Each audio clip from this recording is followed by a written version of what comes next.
ஜெபம் பண்ணுகிறோம்.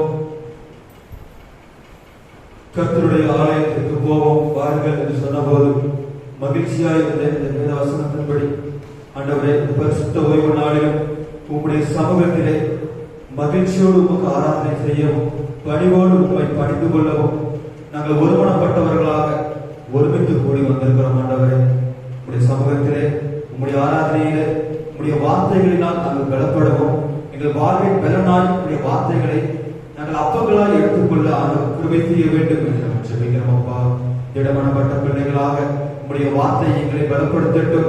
ஆராதனை முழுவதுமாக ஆண்டவரை நீர் மகிமையின் பிரசன்னராய்கள் மத்தியிலே வீற்றிருந்து உம்முடைய கரம் எங்களை தாங்கும்படியே நாங்கள் ஜெபிக்கிறோம். அப்பா, மீத நேரத்தை உம்முடைய கரத்தில் அர்ப்பணிக்கிறோம்.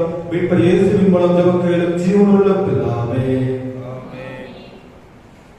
முன்பவனி கீதமாக நாம் யாவரும் எழுந்து நின்று ஆராதனை கீதங்கள் 410, இருநூற்றாண்டு கீதம் 26, பாமாலை 14, அனாதியான கர்த்தரே தெய்வீக ஆசனத்திலே.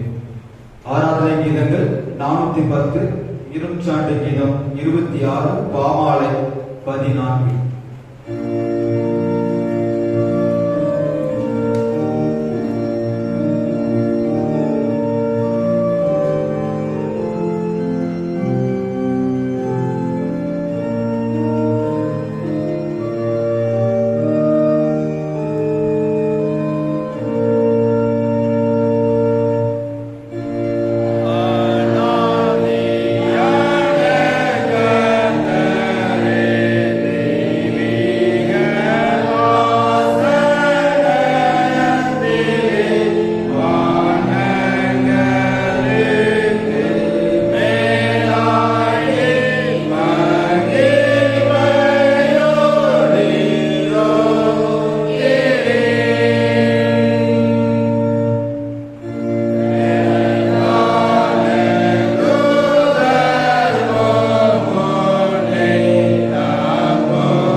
அவன் தன் ஆத்மாவை பிழைக்க பண்ணுவான்.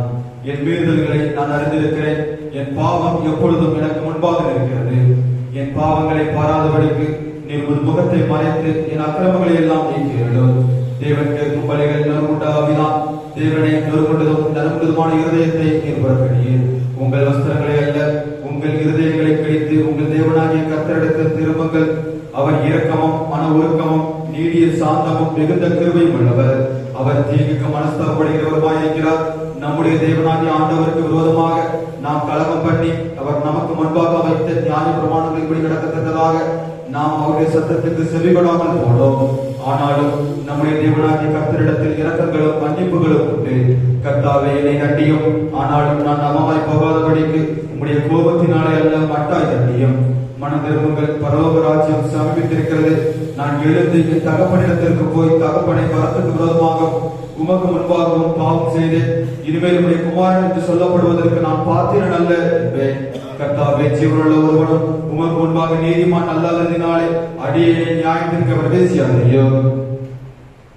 நமக்கு பாவமில்லை என்பமான நம்மை நாமே வஞ்சிக்கிறவர்களாயிருப்போம். சத்தியம் நமக்குள் இராது. நம்முடைய பாவங்களை நாம் அறிக்கையிட்டால் பாவங்களை நமக்கு மன்னித்து எல்லா அநியாயத்தையும் நீக்கி நம்மை சுத்திகரிப்பதற்கு கர்த்தர் உண்மையும் நீதியும் உள்ளவராயிருக்கிறார். பிரியமான சகோதரரே, நம்முடைய பரமபிதாவாகிய சர்வ வல்லமையுள்ள தேவனுடைய அளவில்லாத தயவினாலும் இரக்கத்தினாலும் பாவ மன்னிப்பை பெறுவதற்காக நாம் செய்த பலவிதமான பாவங்களையும் அக்கிரமங்களையும் அவர் சந்நிதியில் மாயமாய் மறைத்துக் கொள்ளாமல் பணிவும் தாழ்மையும் துக்கமும் கீழ்ப்படுதல் உள்ள இதயத்தோடு வேதவசனம் பற்பல வாக்கியங்களில் நம்மை ஏவுகிறது. நாம் எக்காலத்திலும் தேவனுக்கு முன்பாக நம்முடைய பாவங்களை மனத்தாழ்மையாய் கிட வேண்டுவது பற்றி அவருடைய திருக்கரங்களினாலே நாம் பெற்றுக்கொண்ட மேன்மையான உகர்களுக்காக சோசனம் செலுத்தவும், மிகவும் சிறந்த அவருடைய புகழை பிரஸ்தாபம் பண்ணவும், அவருடைய மகா பரிசுத்த வசனத்தை கேட்கவும், நம்முடைய சரீரத்துக்கும் ஆத்மாவுக்கும் தேவர்களுக்காக வேண்டிக் கொள்ளவும் நாம் கூடி வந்திருக்கிற இந்த தருணத்தில் பாவங்களை அறிவிடுவது நமது விசேஷித்த கடமையாக இருக்கிறது. ஆகையால் இருக்கிற நாம் யாவரும் சுத்த இருதயத்தோடும் தாழ்ந்த சத்தத்தோடும் பரம கிருபாசன தண்டையில் என்னுடன் கூட சேர்ந்து நான் சொல்லுகிற பிரகாரம் சொல்ல உங்களை வேண்டிக் கொள்கிறேன். யாவரும் முழங்கால் படியிட்டு பொதுவான பாவ அறிவித்தவர்களை சேர்ந்து எடுப்போம். சர்வ வல்லமையும் மிகுந்த இரக்கம் உள்ள பிதாவை, தப்பிப்போன ஆளுகள் போல நாங்கள் வழிகளை விட்டு வழிக்கு அழைத்து போனோம். எங்கள் இறுதியில் சோசிகளுக்கும் விருப்பங்களுக்கும் மிகவும் இணங்கி நடந்தோம். ஒரு பரிசுத்த கற்பனைகளும் செய்தோம். செய்யாமல் செய்து வந்தோம். எங்களுக்கு சுகமை இல்லை. ஆனால் மாணவர்களே, மனிதர்களுக்கு வாக்குவதற்கு இப்படியே நிர்வாகிகளுக்கு எங்களுக்கு இறக்கும். தப்பித்து அறிகிறீர்கள் பொறுமையாயும் பாவத்திற்கு துக்கப்படுகிறீர்கள் சீர்படுத்தும். எங்களுக்கு நாங்கள் தெய்வபக்தி நீதியும் தெளித புத்தியும் நடந்தவர இயேசு கிறிஸ்து சித்தம் எங்களுக்கு கிருபை செய்கிறோம். ஆமென். தேவனை எப்பொழுது இரக்கம் செய்கிறதும் மன்னிக்கிறதும் உமக்கு சுவாபம் லட்சணமாக இருக்கிறதுனால் எங்கள் தாழ்மையான விண்ணப்பங்களை ஏற்றுக்கொண்டு எங்கள் பாவங்களாகி சங்கிலினால் எங்கள் கண்டுள்ளவர்களாக உருக்கமான உமது இரக்கத்தினாலே எங்கள் கட்டவிழ்த்து விடுதலையாக்க வேண்டும் என்று எங்கள் மத்தியஸ்தரும் எங்களுக்காக பரிந்து பேசுகிறவருமாகிய இயேசு கிறிஸ்துவின் மகனாக உம்மை வேண்டிக் கொள்கிறோம்.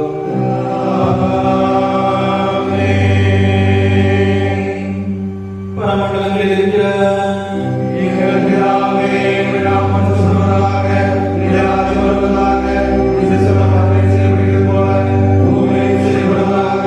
அன்றிலிருந்து எங்களுக்கு எங்களுக்கு மாறுதல் செய்யப்படுகிறது போல எங்கள் குற்றங்களை மன்னியும். எங்கள் சோதனைகளை ஏற்றுக்கொள்ளாமல் ராஜ்யம்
யாவரும் முறைமுறையாக வாசிக்கும்படியாக கொடுக்கப்பட்டுள்ள சங்கீதம் 23.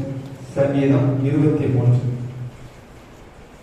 கர்த்தர் என் மேய்ப்பராய் இருக்கிறார், நான் தாழ்ச்சி அடையேன்.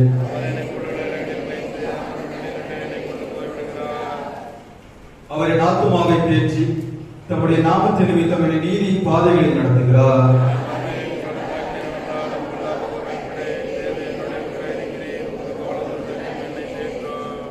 என் சத்துருக்களுக்கு முன்பாக எனக்கு ஒரு பந்தியை ஆயத்தப்படுத்தி என் தலையை எண்ணெயால் அபிஷேகம் பண்ணுகிறேன். என் பாத்திரம் நிரம்பி வழிகிறது.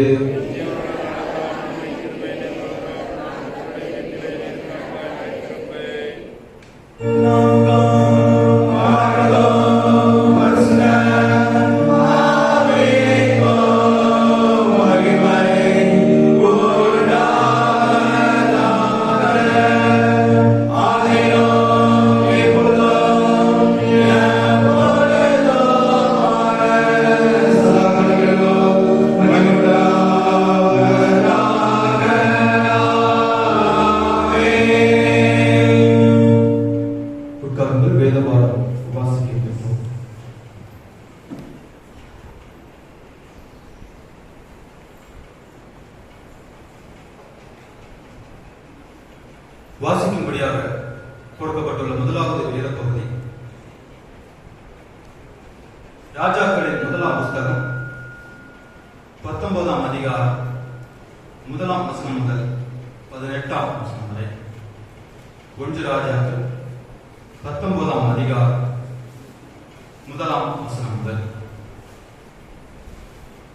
எலியா செய்த எல்லாவற்றையும் அவன் தீர்க்கதரிசிகள் எல்லோரையும் பட்டயத்தாலே கொன்று போட்ட செய்தி அனைத்தையும் ஆகாப் இசபேலுக்கு அறிவித்தான். அப்பொழுது இசபேல் எலியாவினிடத்தில் ஆள் அனுப்பி அவர்களை ஒவ்வொருவனுடைய பிராணனுக்கு செய்யப்பட்டது போல நான் நாளை இந்நேரத்தில் உன் பிராணனுக்கு செய்யாதே போனால் தேவர்கள் அதற்கு சரியாகவும் அதற்கு அதிகமாகவும் எனக்கு செய்ய கடவர்கள் என்று சொல்ல சொன்னார். அவனுக்கு அது தெரிந்தபோது எழுந்து தன் பிராணனை காக்க யூதாவை சேர்ந்த பெயர்செபாவுக்கு புறப்பட்டு போய் தன் வேலைக்காரனை அங்கே நிறுத்திவிட்டான். அவன் வனாந்திரத்தில் ஒரு நாள் பிரயாணம் போய் ஒரு சூறை செடியின் கீழ் உட்கார்ந்து தான் சாக வேண்டும் என்று கோரி, போதும் கர்த்தாவே, என் ஆத்துமாவை எடுத்துக்கொள்ளும், நான் என் பிதாக்களை பார்க்கிலும் நல்லவன் அல்ல என்று சொல்லி ஒரு சூறை செடியின் கீழ் படுத்துக்கொண்டு நித்திரை பண்ணினான். அப்பொழுது ஒரு தூதன் அவனை தட்டி எழுப்பி, எழுந்திருந்து போஜனம் பண்ணு என்றான். அவன் விழித்து பார்க்கிற போது இதோ தலையில் கட்டப்பட்ட அடையும் ஒரு பாத்திரத்தில் தண்ணீரும் அவன் தலைமாட்டில் இருந்தது. அப்பொழுது அவன் புசித்து குடித்து திரும்ப படுத்துக் கொண்டான். கர்த்தருடைய தூதன் திரும்ப 2ஆம் தரம் வந்து அவனை தட்டி எழுப்பி, எழுந்திருந்து போஜனம் பண்ணு, நீ பண்ண வேண்டிய பிரயாணம் வெகு தூரம் என்றான். அப்பொழுது அவன் எழுந்திருந்து புசித்து குடித்து அந்த போஜனத்தின் பலத்தினால் 40 நாள் இரவு பகல் ஓரேப் என்னும் தேவனுடைய பர்வதம் மட்டும் நடந்து போனான். அங்கே அவன் ஒரு கெபிக்குள் போய் தங்கினான்.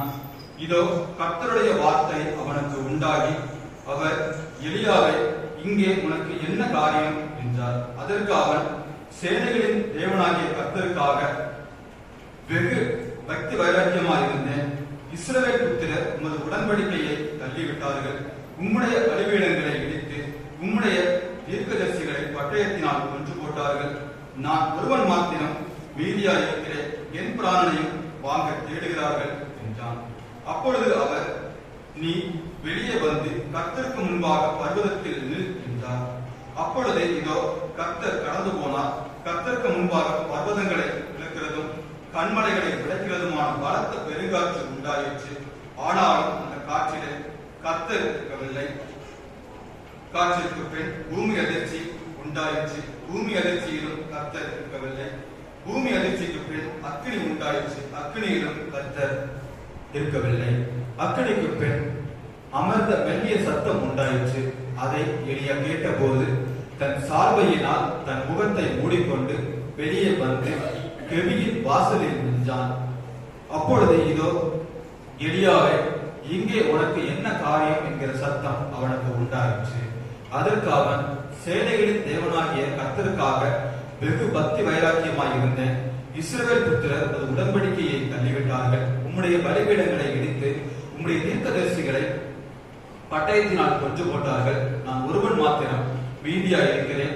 என் பிராணனையும் வாங்க தேடுகிறார்கள் என்றான்.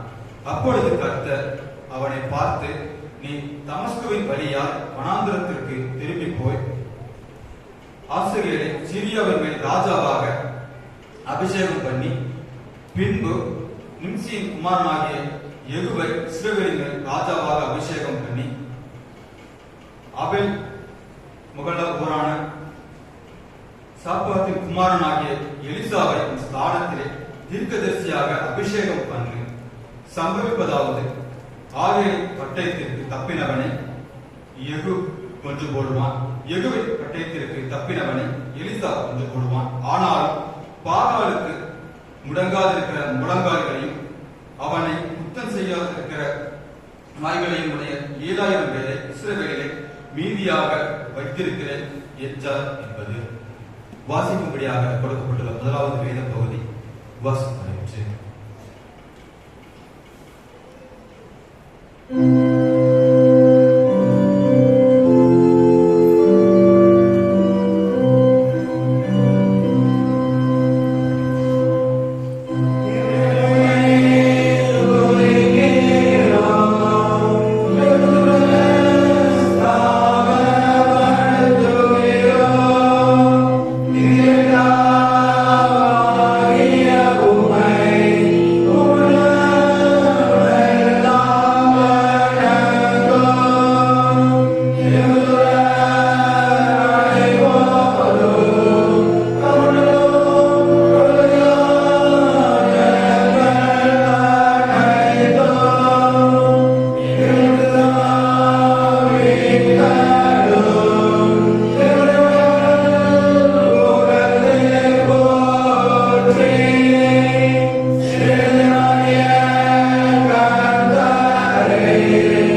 வாசிக்கும்படியாக தெரிந்து கொள்ளப்பட்ட இரண்டாவது பாடம் அப்போஸ்தலருடைய நடவடிக்கைகள் 27வது அதிகாரம் 27ஆம் வசனம் முதல் 36ஆம் வசனம் வரை. அப்போஸ்தலர் 27வது அதிகாரம் 27ஆம் வசனம் முதல் 36ஆம் வசனம் வரை. 14ஆம் ராத்திரியான போது நாங்கள் ஆதிரியா கடலிலே அலைவுபட்டு ஓடுகையில் நடுஜாமத்திலே கப்பல் ஆட்களுக்கு ஒரு கரை கிட்டி வருகிறதாக தோன்றிற்று. உடனே அவர்கள் விழுதுவிட்டு 20 பாகம் என்று கண்டார்கள். சற்று புறம் போன பொழுது மறுபடியும் விழுதுவிட்டு 15 பாகம் என்று கண்டார்கள். பாறை இடங்களில் விழுவோம் என்று பயந்து பின்னணியத்திலிருந்து 4 நங்கூரங்களை போட்டு பொழுது எப்பொழுது விடுமோ என்றிருந்தார்கள். அப்பொழுது கப்பலாட்கள் கப்பலை விட்டோடி போக வகை தேடி முன்னணியத்திலிருந்து நங்கூரங்களை போடப் போகிற பாவனையாய் படகை கடலில் இறக்குகையில் பவுல் மூச்சுக்கு அதிபதியையும் சேவகரையும் நோக்கி, இவர்கள் கப்பலில் இராவிட்டால் நீங்கள் தப்பி பிழைக்க மாட்டீர்கள் என்றான். அப்பொழுது போர் சேவகர் படகின் கயிறுகளை அறுத்து அதை தாழ விழவிட்டார்கள். பொழுது விடுகையில் எல்லாரும் போஜனம் பண்ணும்படி பவுல் அவர்களுக்கு தைரியம் சொல்லி, நீங்கள் இன்னும் 14 நாளாய் ஒன்றும் சாப்பிடாமல் பட்டினியாய் இருக்கிறீர்கள். ஆகையால் போஜனம் பண்ணும்படி உங்களை வேண்டிக் கொள்கிறேன். நீங்கள் தப்பி பிழைப்பதற்கு அது உதவியாய் இருக்கும். உங்கள் தலையிலிருந்து ஒரு மயிலும் விடாது என்றான். இப்படி சொல்லி அப்பத்தை எடுத்து எல்லாருக்கும் முன்பாகவும் தேவனை ஸ்தோத்தரித்து அதை விட்டு புசிக்க தொடங்கினார். அப்பொழுது எல்லாரும் திடமனப்பட்டு புசித்தார்கள். வாசிக்கும்படியாக தெரிந்து கொள்ளப்பட்ட இரண்டாவது எதிர்பாடம் வாசித்தாயிற்று. சிறுபிள்ளைகள் சத்தியவசனம் கூறுவார்கள்.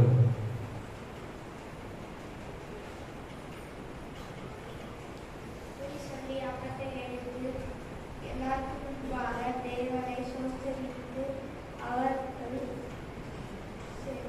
அதை விட்டு புசிக்க தொடங்கினார்கள். அப்பொழுது எல்லாரும் தீர்மானப்பட்டு புசித்தார்கள். அப்போஸ்தலர் 27ஆம் அதிகாரம் 36ஆம் வசனம்.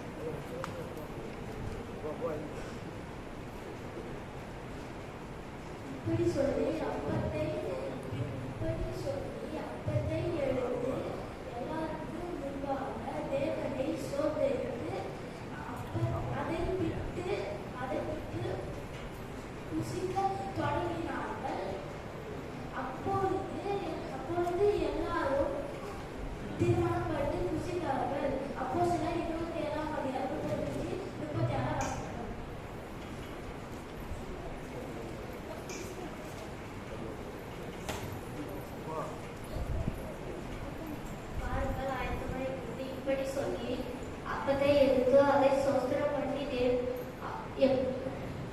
அதை விட்டு புசிக்க தொடங்கினார்கள்.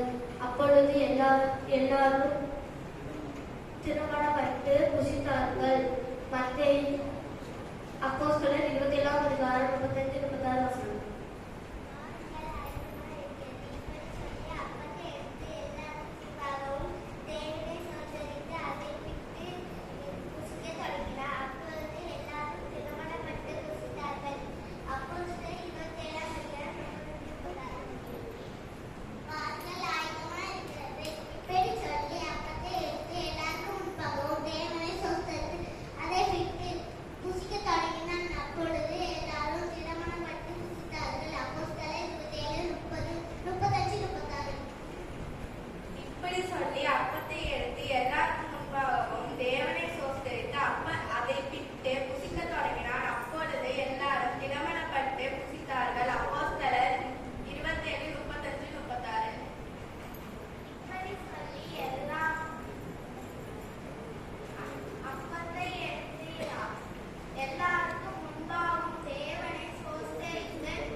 சத்தியவசனம் யாவரும் சேர்ந்து சொல்லுவோம். வாருங்கள், ஆயத்தமாயிருக்கிறது. இப்படி சொல்லி அப்பத்தை எடுத்து எல்லோருக்கும் முன்பாகவும் தேவனை சோஸ்தரித்து அதை பிட்டு புசிக்க தொடங்கினான். அப்பொழுது எல்லோரும் திடமனப்பட்டு புசித்தார்கள். அப்போஸ்தலர் 27ஆம் அதிகாரம் 35-36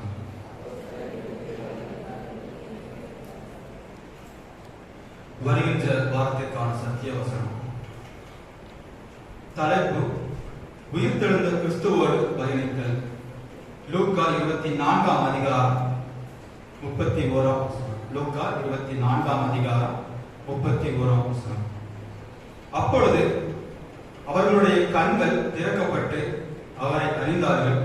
உடனே அவர் அவர்களுக்கு மறைந்து போனார் என்பது. ஆண்டவராகிய இயேசு கிறிஸ்துவின் நாமத்தில் அனைவருக்கும் அன்பின் வாழ்த்துக்களை தெரிவித்துக் கொள்கிறேன். கர்த்தர் தாமே ஒவ்வொருவரையும் ஆசீர்வதித்து வழிநடத்துவாராக.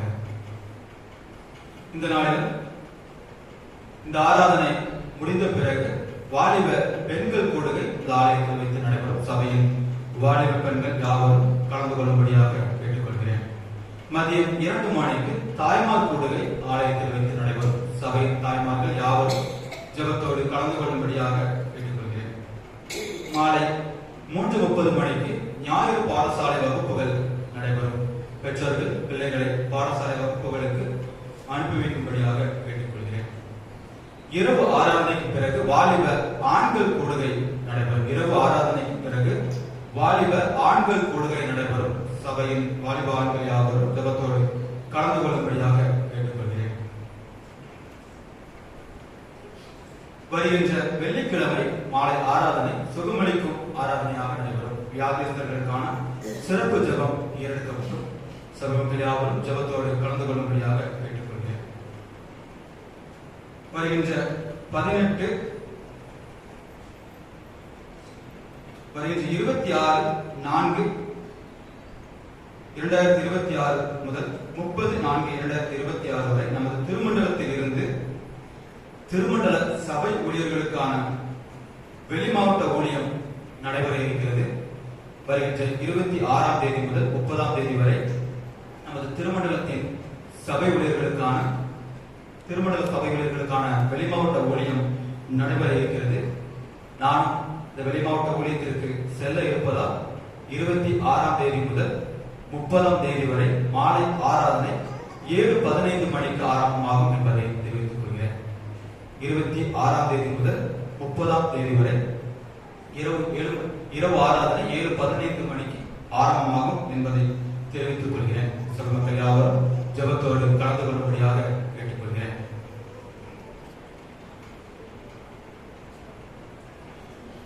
வருகின்ற மே மாதம் 1ஆம் தேதி முதல் VBS வகுப்புகள் ஆரம்பமாக இருக்கிறது. சகோதரர்கள் யாவரும் அதற்காக ஜெபித்துக் கொள்ளுங்கள். நமது சபையின் வாலிபர்கள் நன்கொடை பிரிக்க நம்முடைய இல்லங்களுக்கு வருகின்ற பொழுது உற்சாகமாய் நன்கொடை கொடுத்து உதவும்படியாக கேட்டுக்கொள்கிறேன். நமது சபையின் வாலிபர்கள் VBS வகுப்புகளுக்காக நன்கொடை பிரிக்க வருகின்ற பொழுது உற்சாகமாய் உச்சரிக்கும்படியாக கேட்டுக்கொள்கிறேன். தங்களால் இயன்ற காணிக்கைகளை கொடுத்து ஆதரிக்கும்படியாக கேட்டுக்கொள்கிறேன். CSA தூத்துக்குடி ஆசிரியர் திருமண்டல விரிவான உறுப்பினர் படிவம் நமது சபையில் உள்ள ஒவ்வொருவருக்கும் உறுப்பினர் படிவம் வழங்கப்பட இருக்கிறது. ஒவ்வொரு பிள்ளைகளுக்கும் தனி ஞானஸ்நானம் பெற்ற அனைவருக்கும் தனித்தனியாக ஒரு உறுப்பினர் படிவம் ஒன்று கொடுக்கப்படும். அதை பூர்த்தி செய்து மே மாதம் 1ஆம் தேதிக்குள்ளாக கொடுக்கும்படியாக கேட்டுக்கொள்கிறேன். இந்த படிவமானது எதிர்காலத்தில் ஞானஸ்நானம், திருமணம் மற்றும் திடப்படுத்தல், ஓட்டு உரிமை போன்ற அனைத்து வகை சான்றிதழ்களையும் இணையதளம் மூலமாக பதிவிறக்கம் செய்ய வசதியாக இருக்கும் என்பதனால் இது ஏற்பாடு செய்யப்பட்டிருக்கின்றது. நம்முடைய ஒவ்வொருடைய வீட்டிலும் டிஜிட்டலைஸ் பண்ண இருப்பதனால் அனைவரும் தவறாத இந்த படிவத்தை நிரப்பி தரும்படியாக கேட்டுக்கொள்கிறேன். குடும்ப உறுப்பினர் படிவம் கொடுக்கும் பொழுது 50 கொடுத்தேன், ஆனா கையில 10 தான் வந்தது. அது போல அலட்சியமா செய்யக்கூடாது, இருக்கக்கூடாது. இந்த படிவத்தை கட்டாயமாக எல்லாரும் நிரப்பி தரணும். இது திருமண்டலத்திலிருந்து நமக்கு வந்திருக்கிற ஒரு ஆர்டர். அதனால வெளியிடங்களில் இருக்கின்ற பிள்ளைகளுக்கு உள்ளூரில் இருக்கின்றவர்கள் வாங்கி அதை கேட்டு அல்லது கொடுத்தனாலும் என்ன செய்யலாம், நிரப்பி தரலாம். ஆனா யாரும் என்ன செய்யக்கூடாது, நிரப்பி தராம இருக்கக்கூடாது. கட்டாயமாக என்ன செய்யணும், நிரப்பி தர வேண்டும் என்பதை கேட்டுக்கொள்கிறேன். மே 1ஆம் தேதிக்குள்ளாக அந்த உறுப்பினர் படிவத்தை நிரப்பி சபை ஊழியரிடம் அல்லது ஆலய பணியாளரிடம் கொடுக்கும்படியாக கேட்டுக்கொள்கிறேன். இன்றும் நம் மத்தியிலே கர்த்தருடைய வார்த்தையை பகிர்ந்து கொள்வதற்காக சகோதரர் ஆபிரகாம் அவர்கள் வந்திருக்கிறார்கள். அவர்களை சபையின் சார்பாக வாழ்த்தி வரவேற்கிறேன்.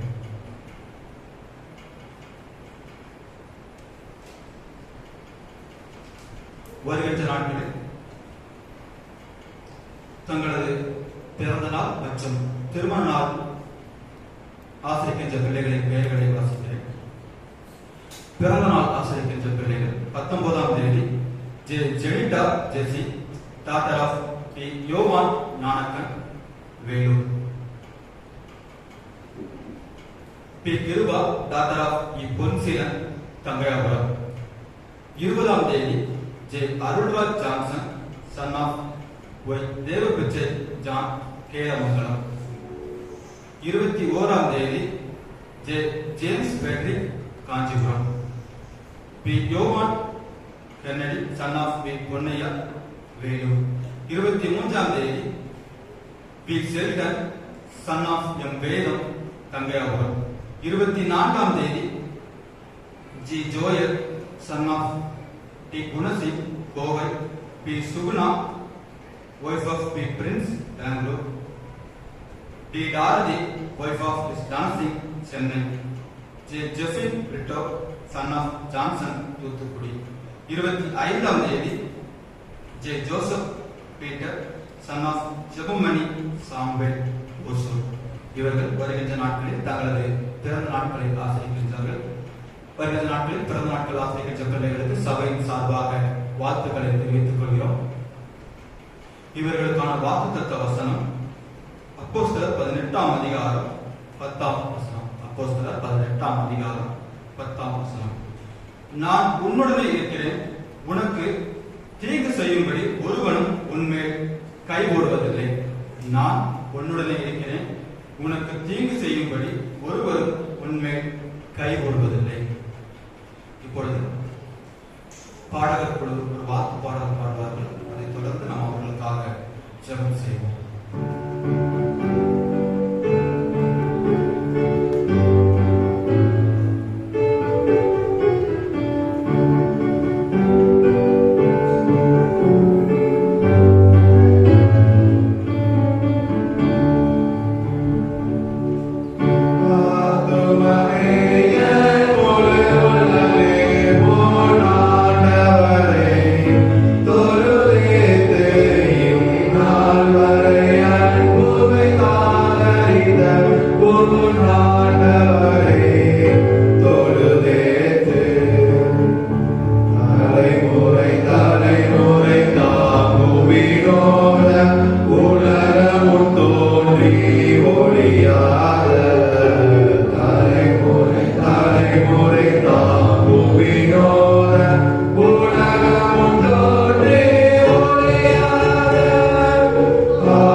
தலைகளை தாழ்த்தி ஜெபம் செய்வோம்.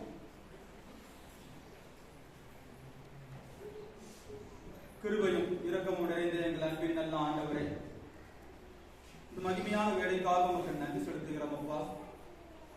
இந்த நாளிலும் தங்களது பிறந்த நாட்களை கொண்டாடுகின்ற பிள்ளைகளுக்காக இந்த சமூகத்தில் ஜெபிக்கிறோம். கடந்த வருடம் முழுவதும் ஆண்டவரே எங்களுடைய பிள்ளைகளை கிருபையால் பாதுகாத்து வழிநடத்தி எண்ணற்ற நன்மைகளினால் நிரப்பி இந்த புதிய ஆண்டிலும் ஆண்டவரை நல்ல சுகத்தோடும் பலத்தோடும் அழைத்து வந்திருக்கிறேன். அதுக்காக நன்றி செலுத்துகிறோம் அப்பா. என்னாலே உன் நாட்கள் பெருகும், உன் ஆயுசின் வருடங்கள் விருத்தியாகும் என்று சொன்ன வேத வசனத்தின்படி ஆண்டவர் ஒரு புதிய ஆண்டை காண கிருபை செய்திருக்கிறேன். இந்த புதிய ஆண்டிலும் ஆண்டவரை நான் உன்னுடனே இருக்கிறேன், உனக்கு தீங்கு செய்யும்படி ஒருவனும் உண்மையில் கைகொடுவதில்லை என்று சொல்லி வாக்கு கொடுத்திருக்கின்றேன்.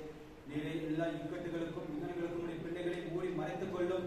இந்த புதிய ஆண்டிலும் ஆண்டவரை ஒவ்வொரு நாட்களும் ஒவ்வொரு மாதங்களும் ஆசீர்வாதமானதாக சமாதானமானதாக இருப்பதற்கு ஆண்டவர் கிருபை செய்ய வேண்டும் என்று நாங்கள் ஜெபிக்கிறோம் அப்பா. நீரே சட்டைகளின் மறைவிலே எல்லாவற்றிற்கும் உங்களை மறைத்துக் கொள்ளும். உங்களை கரத்தில் அர்ப்பணித்து ஜெபிக்கிறோம். நீர் பொறுப்படுத்திக் கொள்ளும். மீட்பர் இயேசுவின் மூலம் ஜெபம் கேளும் ஜீவனுள்ள பிதாவே. ஆமென். யாவரும் இழந்த நெஞ்சை 100ஆம் சங்கீதத்தை பாடலாக பாடுவோம்.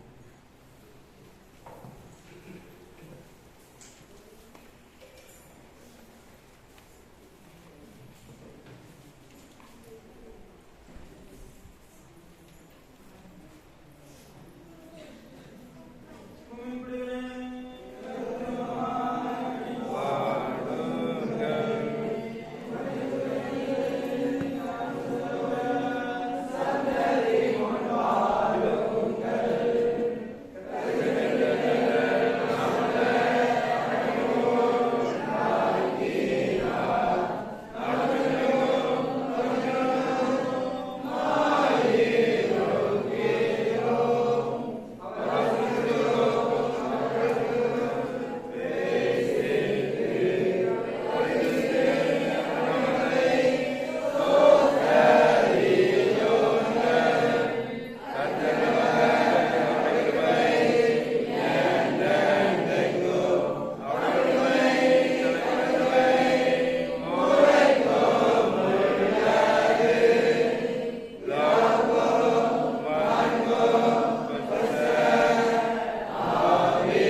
அன்பை வெளிப்படுத்துகின்றது என்பதை உணர்ந்து நாங்களும் உபசரிக்கும் பண்புகள் வளர்ந்த கிருபையாலும் உண்ண உணவின்றி வாழுகின்ற ஏழை பெரியோர் அனாதை குழந்தைகள் திக்கற்றோர் ஆகியோருக்கு எங்களது ஆகாரத்தை பகிர்ந்து கொடுக்கும் அன்பின் இதயத்தை எங்களுக்கு தாரும்.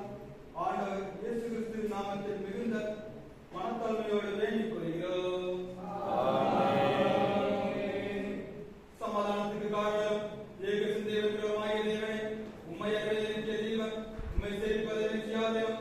தேவனுக்கு நமக்கு கொண்டிருக்கிற முதலியராகிய நாங்கள் எந்த விரோதிகளை வல்லமைக்கு பயப்படாதிருக்கும்படியாக எங்கள் சத்துருக்கள் செய்கிற காப்பீட்டு நின்று எங்கள் கர்த்தராகிய இயேசு கிறிஸ்துவின் வல்லமையினால் எங்களை காப்பாற்றியுள்ளோம்.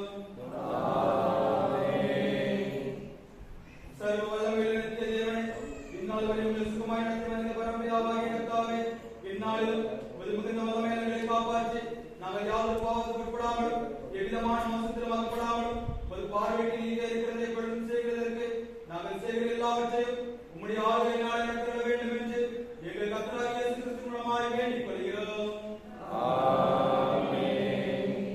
மகாதிசயங்களை செய்கிற சர்வ வல்லமையுள்ள நித்திய தேவனே, எங்கள் அத்தியட்சமார் மேலும் குருமார் மேலும் அவர்கள் சரணிக்கு ஒப்புவிக்கப்பட்ட எல்லா சபைகள் மேலும் ஆலயம் கிருபில்லாமை அனுப்பி அவர்கள் உத்தம பெரியமானதை நடக்கும்படி உமது ஆசீர்வாதமாகிய அவர்கள் மேலும் பேசியதும் கர்த்தாவே, எங்கள் காரியகர்த்தரும் மத்தியஸ்தருமாகிய இயேசு கிறிஸ்து மேமுண்டாக இதை கட்டளையிட்டார்கள்.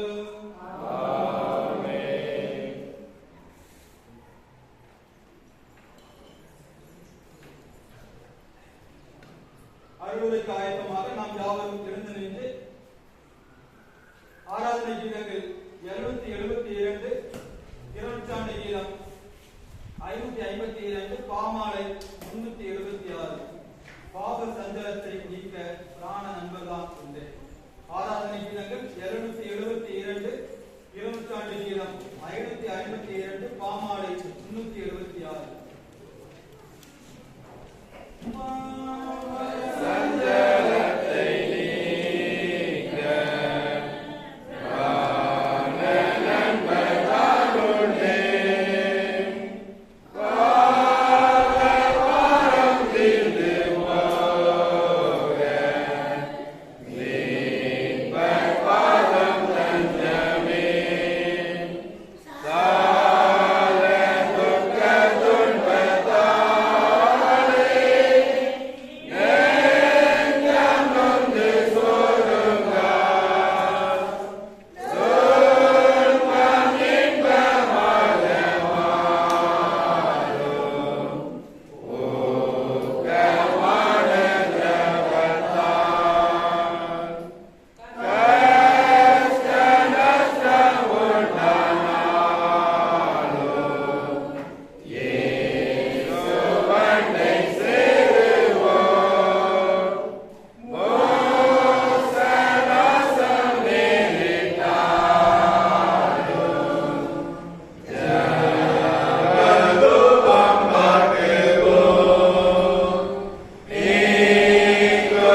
தகப்பனே நாங்கள் நன்றி செலுத்துகிறோம், ஸ்தோத்திரிக்கிறோம்.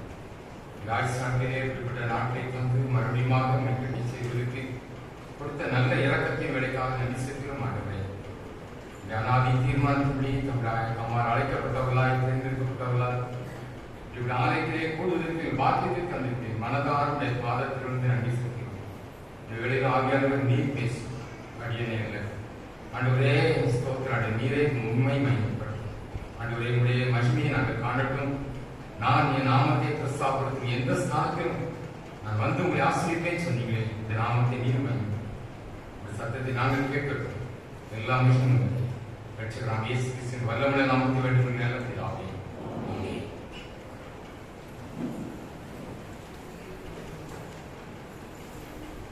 ஆண்டவரா இயேசு கிறிஸ்துவின் நாமத்தினாலே நான் வாழ்கிறேன். இந்த நாளிலும் ஒரு மத்தியிலே இருப்பதற்கு ஆண்டவர் எனக்கு இந்த வாக்கியத்துக்காக நான் நன்றி செலுத்துகிறேன். என்னை அன்போடு அழைத்த யாவருக்கும் இயேசு கிறிஸ்துவின் நாமத்தினாலே நான் வாழ்க்கையை தெரிவித்துக் கொள்கிறேன். கர்த்தர் தாமே எங்களை யாவரை ஆசீர்வதிப்பாராக. ஆண்டவர் இப்படிப்பட்ட ஒரு ஆராதனை நமக்கு தருவார்களா? உண்மையிலே நாம் பாக்கியவான்கள். எத்தனையோ சம்பவங்களை செய்திகளை நாம் ஒவ்வொரு நாள் கேட்டுக் கொண்டே இருக்கிறோம். ஒரு காலகட்டத்திலே நாம் நெருங்கி விட்டோம். இந்த உலகத்திலே நம்மை பகிர்கிற ஒரு பொல்லாத உலகத்தில் வாழ்ந்து கொண்டிருக்கிறோம். இந்த நாட்களில் நீங்களும் நானும் எவ்விதமாக இருக்க வேண்டும் என்று ஆவியானவர் விரும்புகிறாரோ அதற்கு நாம் ஒப்புக்கொடுப்போம் தான் நாமும் நம்முடைய சமுதாயமும் சந்தோஷம், நம்முடைய தேசமும் காப்பாற்றப்படும். இல்லாவிட்டால் ஆண்டவர் ஒரு கடினமான காலத்தில் நம்மை கழுவதற்கு அவர் தயங்க மாட்டார். நாம் என்னதான் ஜெபித்தாலும் நம்முடைய வார்த்தைக்கு கீழ்ப்படியாவிட்டால் ஒன்றும் பிரயோஜனம் இல்லை என்பதை ஆண்டவர் பல முறை நம்மோடு பேசிக் கொண்டிருக்கிற இந்த நாளின் வார்த்தைகள் நமக்கு ஆசீர்வாதமாக இருப்பதாக ஆவியானோட சத்தத்தை நாம் கீழ்ப்படியும் செய்திக்கு ஆதாரமாக ஆண்டவர் எனக்கு கொடுத்த உங்களுக்காக கொடுத்த வார்த்தையை நான் வாசிக்கலாம் நினைக்கிறேன். அப்போஸ்தலர் 27ஆம் அதிகாரம் 34ஆம் வசனத்தை அதாவது வாசிக்கிறேன். ஆகையால் போஜனம் பண்ணும்படி உங்களை வேண்டிக் கொள்கிறேன். நீங்கள் தப்பி பிழைப்பதற்கு அது உங்களுக்கு உதவியாயிருக்கும். உங்கள் தலையில் இருந்து ஒரு மயிர் விழாது என்றார். உங்கள் தலையில் உள்ள ஒரு மயிர் விழாது என்று வேதத்தை ஆண்டவர் நமக்கு எழுதியிருக்கிறார். வேதத்தின் ஆரம்பத்திலிருந்து நாம் கடைசி வரைக்கும் பார்க்கும் என்றால் ஆண்டவர் பல காரியத்தை நம்மை குறித்து நம்மிடத்தில் எச்சரிப்பை போல் இருந்தாலும் அத்தனை நம்மை வாழ வைப்பதற்காக தான். நம்முடைய வாழ்க்கையிலே நம்முடைய விருப்பப்படி வாழ்வதற்கு ஆண்டவர் ஒரு நாளும் அனுமதிப்பதில்லை. ஒருவேளை பிள்ளைகள் தவறு செய்யும் போது அறியாமல் செய்யும் போது நாம் கண்டிக்கிறோம். ஒருவேளை அவர்களுடைய பார்வையிலே தவறு என்று தெரியாது. ஒரு நாள் ஒரு ட்ரெயினில் போயிட்டு போது திடீர்னு எல்லாரும் கட்டி பார்த்தாங்க. நானும் அந்த ட்ரெயினில் ஒரு சூழ்நிலை ஏற்பட்டது. எல்லாரும் பார்த்தா விழுந்துச்சான் அப்படின்னாங்க. என்னன்னு பார்த்தா ஆழ்வார்த்தினரை தாண்டி போய்விட்டு வண்டி ட்ரெயின் சிரண்ட போயிட்டு அங்க போனதான் தெரிஞ்சு கூட வந்த பையன் வாசல்ல இருந்து என்ன செஞ்சான், பெற்றோர் எவ்வளவு சொல்லியிருக்காங்க கேட்க அங்க சைடு ஒரு நெல்லு மூட கொண்டு போற ஒரு வைக்கல் கட்டிட்டு நேரம். இப்ப அப்ப அந்த அறுப்பு சீசன் எட்டி இந்த கையை பிடிச்சிட்டு கை விட்டுட்டான், விழுந்துச்சு. பெற்றோர் அப்பதான் யோசிப்பாங்க, பெற்றோர் எவ்வளவு சரி கதக்குறாங்க, ஒண்ணுமே செய்ய முடியல. ஆண்டவர் விதமான நமக்கு வரக்கூடிய ஆபத்தை அறிந்தவராக பல முறை அவர் நம்மோடு பேசிக்கொண்டே இருக்கிறார். ஒவ்வொரு வாரமும் ஒவ்வொரு நாளும் நம்மோடு பேசிக் கொண்டிருக்க காரணம் என்னவென்றால் நம்முடைய தலையில் உள்ள ஒரு மயில் கூட கீழே விழுவதற்கு அவர் விருப்பம் இல்லை. அப்படியே விழுந்தாலும் அவருடைய அனுமதி இல்லாம அது கீழே விழுவதில்லை. அவ்வளவு சரியா இதுதான் எப்படி நடக்கும் என்று நினைக்கலாம். ஆண்டவர் தன்னுடைய வார்த்தையிலே அவ்வளவு வல்லமை வைத்திருக்கிறார். ஒருவேளை வார்த்தை என்பது இது சாதாரண ஒரு எழுத்து பிரிண்டிங் காரியம் இல்லை. ஆண்டவருடைய வருகை ஒரு நாள் வரப்போகிறது. அது யார் வேத வாக்கியங்கள் நிறைவேறத்தக்கதாக வேத வாக்கியங்களின்படி என்று பல இடத்துல இயேசு கிறிஸ்து சொல்லியிருப்பார்.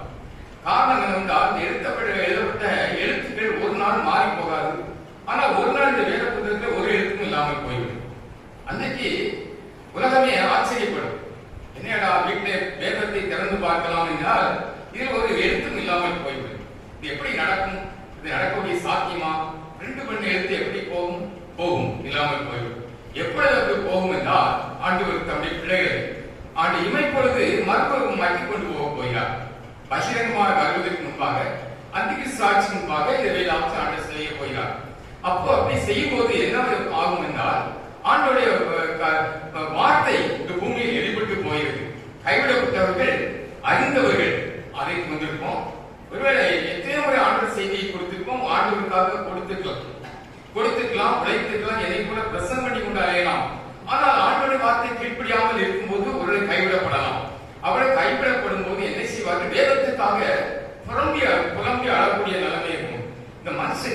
நாளும் இவ்வளவு சந்தோஷமாய் நிம்மதியா இருப்பதற்கு ஒரே ஒரு காரணம், இந்த ஆலயம் உள்ளே வருவதற்கு ஒரு காரணம் என்றால் வேதத்தில் ஏதோ ஒரு வார்த்தை நம்ம தொட்டிருக்கிறது, ஏதோ ஒரு வார்த்தை நம்மோடு பேசிக் கொண்டிருக்கிறது. அதனாலதான் இந்த இடத்துல இருக்கிறோம், நாம் வாழ்ந்து கொண்டிருக்கிறோம். பல காரியத்தை ஆண்டவருக்காக எதையாவது செய்யலாமா நினைக்கிறோம். நம்முடைய பிள்ளைகள் வாழ்க்கையில் வந்து தேவையென்றால் ஒரு தேவ சமூகத்தில் முழங்கால் படிக்கிறோம். எதிர்காலத்தை கொடுத்ததான ஒரு கேள்விக்குறியோடு உலகத்தில் வாழ்ந்து கொண்டிருக்கிறோம். ஏதாவது காரணம் ஆண்டோடைய வார்த்தையிலே வந்து நம்மை தொட்டிருக்கு. நினைக்கலாம் வார்த்தை எப்படி இல்லாமல் போகும் என்பதற்கு ஒரு வார்த்தை இருக்கிறது. ஆமோஸ் தீர்க்கதரிசி புத்தகத்தை நீங்கள் வாசிக்கலாம். ஆமோஸ் தீர்க்கதரிசி புத்தகம் 8ஆம் அதிகாரம் 11ஆம் வசனம், பழைய பட்டம் 1070ஆம் பக்கத்தில் இருக்கிறது. இதோ தேசத்தின் மேல் பஞ்சத்தை அனுப்பும் நாட்கள் வரும். ஆகார குறைவினால் உண்டாகிய பஞ்சம் அல்ல, ஜலக்குறைவினால் உண்டாகிய தாக்கம் அல்ல, கர்த்தருடைய வசனம் கேட்க கிடையாத பஞ்சத்தை அனுப்புவேன் என்று கர்த்தராகிய ஆண்டவர் சொல்கிறார். அடுத்த வசனம், அப்பொழுது அவர்கள் கர்த்தருடைய வசனத்தை தேட ஒரு சமுத்திரம் தொடங்கி மறுசமுத்திரம் மட்டும் வடதிசை தொடங்கி கீழ்த்திசை மட்டும் அலைந்தும் திரிந்து அது கண்டடையாமல் போவார்கள். இப்பொழுது உங்களுக்கு புரிய நினைக்கிறேன். புரியுதா? வேதத்தை இன்றைக்கு நீ வாசிக்க நமக்கு சொன்னா அதுக்கு நேரம் இல்லைன்னு சொல்றோம். அது நமக்கு புரியாம இருக்க, புரியலோ புரியலையோ நம்முடைய ஆவிக்குரிய தகுதிக்கு அது கண்டிப்பாக புரியும். எது நமக்கு தேவையோ அது நம்முடைய வாழ்க்கையில புரியும். அது புரியவில்லை, அதை விரும்பவில்லை என்றால் ஒரு நாள் நம்மை தேடி அறிந்தாலும் அது கிடைக்க போகுது. வேதம் தான் சொல்லியிருக்கு. ஆமா, இன்னைக்கு ஆன்லைன்ல எவ்வளவு பைபிள் டிரான்ஸ்லேஷன் வந்துட்டு விளக்கம் இல்லாம இருக்கு. அன்றைக்கு நீங்க பாத்தீங்கன்னா இதுல கூட ஒன்று இல்லாம இருக்கும். இன்னைக்கும் ஒரே ஆண்டவர் எடுப்பாரோ எடுக்கலையோ, தேசம் நினைத்தால் ஆன்லைன்ல முடக்கிறதுக்கு அரசன் போர். அப்படிப்பட்ட நெருக்கடியான உலகத்தை வந்துவிட்டோம். கடைசி காலத்துல வந்துட்டோம். இந்த உலகமும் இன்றைக்கு நல்லதான் இருக்கோம் அப்படின்னு நினைக்கிறோம். கடந்த நாட்டிலே நாசா ஒரு காரியத்தை எச்சரித்திருந்தது. ஒரு பல ஆண்டுகள், ஒரு 10 ஆண்டுகளுக்கு முன்பாகவே சூரியனிலே ஒரு பிளவு ஏற்பட்டிருக்கு. அந்த பிளவு என்ன நடந்திருக்கு என்ற சரித்திரத்தை ஞாபகம் பேப்பர்களை வாசிப்பீர்கள். என்னிடத்துல கூட அந்த கட்டிங்ஸ் இருக்கு. அதுல அந்த பிளவுலே நம்முடைய உலகத்தை போல 3 உலகத்தை உள்ளே போட்டு விடலாம். அப்படிப்பட்ட பிளவு. அப்படி இருந்தால் பூமி எவ்வளவு பெரிது கொஞ்சம் கற்பனை பண்ணி பார்க்க வேண்டும். ஏதோ கையில காசு இருக்கு, கொஞ்சம் உடம்புல இருக்கிறதுனால ரத்தம் ஓடி இருக்கணும்னு கொஞ்சம் தெனவட்டா கூட பேசிக்கணும். புரியுதா? ஆமா, எனக்கு யார் நிகழ் அப்படின்னு. ஆனா இங்க பாக்குறோம், இவ்வளவு பெரிய தேவன், இவ்வளவு வல்லமுள்ள தேவன், அதுல இருந்து ஒரு புயல் எழுப்புகிறது, சூரிய புயல். நீங்க ஆன்லைன்ல நெட்டை தேடி பார்த்தீங்கன்னா தெரியும். சூரியன் ஏற்பட்ட சூரிய புயலை பற்றி விளக்கத்தை பார்த்தீங்கன்னா நிறைய விளக்கம் இருக்கும். அதனுடைய தாக்கம் இந்த மாசம் பல வருஷம் கழிச்சு இந்த ஏப்ரல் மாசம் 5ஆம் தேதி பூமி எட்டியிருக்கிறது. அதனால் இந்த உலகத்தின் இனி கால சூழ்நிலைக்கு இன்னும் மோசமாக ஆகும். இந்த வெப்பத்தை தணிப்பதற்கு வாய்ப்பே இருக்காத அளவுக்கு பல வியாதிகள் வரலாம், மனுஷன் பல குழப்பங்கள் வரலாம் என்ற நிலைக்கு இன்னைக்கு நீங்க நான் தரப்படுகிறோம். ஆனா ஆண்டவர் கிருபையாக நம்ம வைத்திருக்கிறார். அதை மறந்து விடக்கூடாது. அத்தனையும் ஆண்டவர் தன்னுடைய காலத்தை உலகத்தை தன்னுடைய கண்ட்ரோலில் வைத்திருக்கும் போது அதன் உரிமையை பயன்படுத்திய உரிமையை உங்களுடைய என்னுடைய கையில் தந்திருக்கிறார். யாரெல்லாம் இயேசு கிறிஸ்து ரத்தத்தால் கழுவப்பட்டிருக்கிறார்களோ அவருடைய கையிலே ஆண்டவர் தந்திருக்கிறார். அவருடைய வாய் கையில் வைத்திருக்கிறார். அவர்களை குறித்து தான் ஆண்டவர் எச்சரித்து இருக்கிறார். எதை என்றால் போஜனம் பண்ணிபடி வேண்டிக் கொள்கிறேன் ஆண்டவர் அந்த பவுல் சொல்கிறார். அது என்ன போஜனம்? ஆமா, இன்றைக்கும் நமக்கு ஆவிக்குரிய போஜனங்கள் பல விதத்திலே கொடுக்கப்பட்டுக் கொண்டே இருக்கிறது. அதை விரும்பினால் வேண்டுமென்றாலும் விரும்புகிறோம், சில அதை உதாசீனப்படுத்தி விடுகிறோம். நன்றாக சாப்பிடும் போது நன்றாக இருக்கலாம், ஆனால் அதை உதாசீனப்படுத்தும் போது நம்முடைய வாழ்க்கை ஒரு கேள்விக்குறியாக மாறுகிறது. அதனால்தான் பவுல் சொல்கிறார், தப்பி பிழைப்பதற்கு ஆண்டவர் குடிக்கிற இந்த போஜனத்தை நீங்கள் பெற்றுக்கொண்டு நீங்க தப்பி பிழைக்க வேண்டும் என்றால் ஒன்றே செய்ய வேண்டும். நீங்கள் தலையில மயிரெல்லாம் வேண்டாம் விடாமல் இருக்க வேண்டுமானால் காரணம் என்றால் நம்முடைய தலையில மயிரெல்லாம் எண்ணி வைத்திருக்க ஆண்டவர். கணக்கு வழக்கெல்லாம் இந்த பூமியில ஒரு மனிதர் உருவாகுவதில்லை, ஒரு குழந்தை பிறப்பதில்லை, ஒரு மனிதர் வாழ்வதில்லை. அவன் நினைக்காமல் இந்த உலகத்தில் யாரும் வாழ முடியாது. ஆண்டோடைய வார்த்தையை கொடுக்கப்படும் போது கீழ்ப்படியாமல் இருக்கக்கூடாது.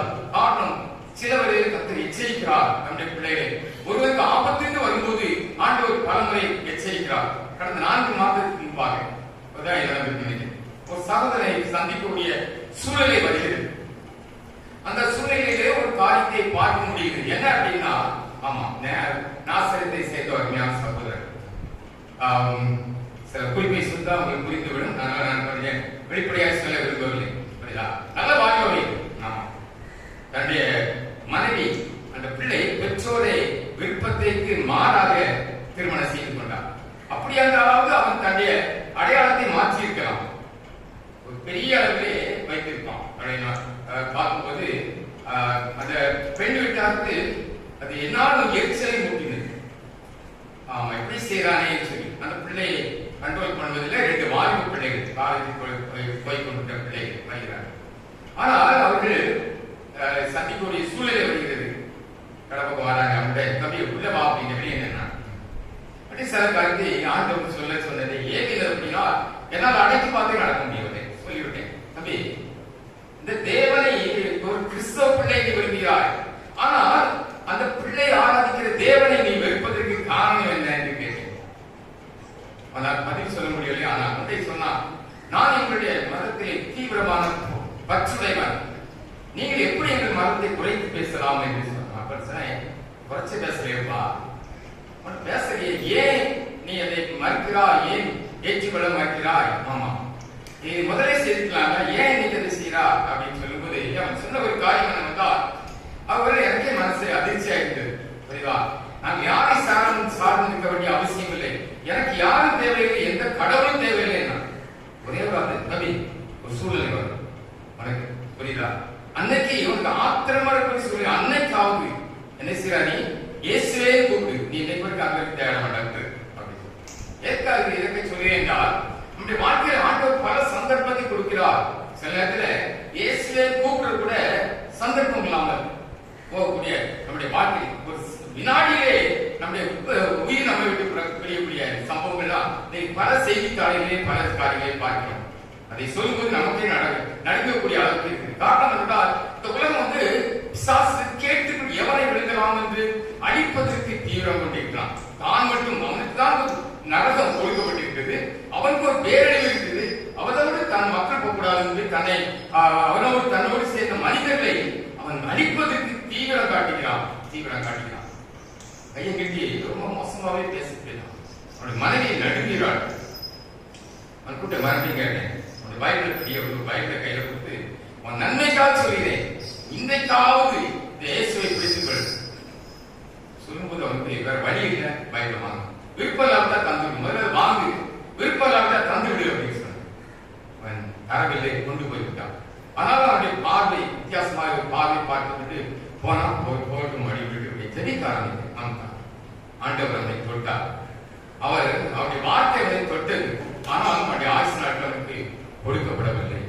ஒரு ஆண்டவர் சில காரியத்தை எச்சரிக்கிறார் என்றால் நம்முடைய வாழ்க்கையை கொடுக்கக்கூடிய கடைசி சந்தர்ப்பமாக இருக்கும். அவருக்கு அதே தான் சொல்றேன், தம்பி உங்களுடைய மனைவி சொன்னார், இதுவரைக்கும் யாரும் சொன்னதில்லை, நீங்க தான் சொல்லி ஒருவரை பற்றி சொல்லவில்லை, கணவனிடத்திலே சொல்லியிருக்கார்.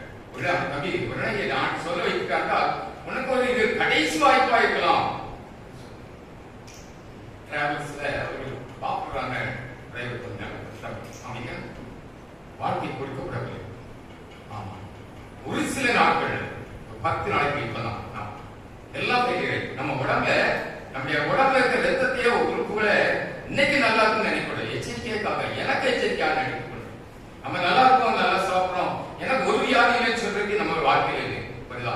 கொஞ்ச நேரத்துல கிரியாட்டினா ஆமா 4 மேலே இருக்கக்கூடாது, 20 தாண்டி போச்சு. புரியுதா? லிவர் கெட்டு போச்சு, எல்லாம் போயிடுச்சு. எல்லா ஹாஸ்பிட்டல் கொண்டு போய் எல்லாம் முடியல.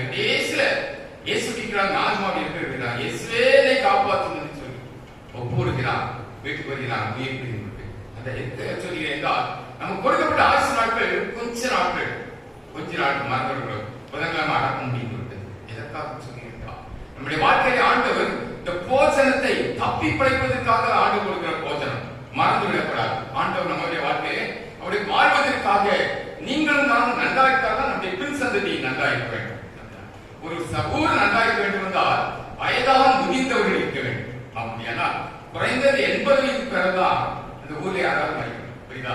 அதுதான் ஆண்டவர் கொடுக்கிற ஆசீர்வாதம். அதனால்தான் ஆண்டவர் பலமுறை சொல்லிக் கொண்டே இருக்கிறார், தப்பி பிழைப்பதற்கு. பவுல் அதனால் சொல்லியிருக்கார், இந்த சூழ்நிலையில் பவுல் திருவசனத்தை அதை நாம் பார்க்கிறோம். பவுல் ஏன் இந்த வார்த்தையை சொல்கிறார் என்றால், அவர் வறிய சூழ்நிலையை பார்க்கும்போது ஒரு கைதியாக சிறைச்சாலையிலே அவர் அடைப்பதற்காக பிரயாணப்பட்டு பல நாட்கள் அவரை கடத்தி கொண்டு வருகிறார்கள். ஆனால் அவருடைய எண்ணமெல்லாம் தன்னோடு கூட இருக்கிறவர்கள், அவரோடு இருந்தவர்கள் 276 பேர். 37 பார்க்கலாம். அப்போ 27:37 பார்க்கலாம். ஆமா, அன்னைக்கு கப்பலிலே அவரோடு கூட இருந்தவர்கள் 276 பேர். யோசிச்சு பாருங்க, அவர்கள் எத்தனை நாள் சாப்பிடாம இருந்தாங்கன்னா 14 நாள் சாப்பிடாம இருந்திருக்காங்க. கப்பல் அலைமோதி இருக்கு.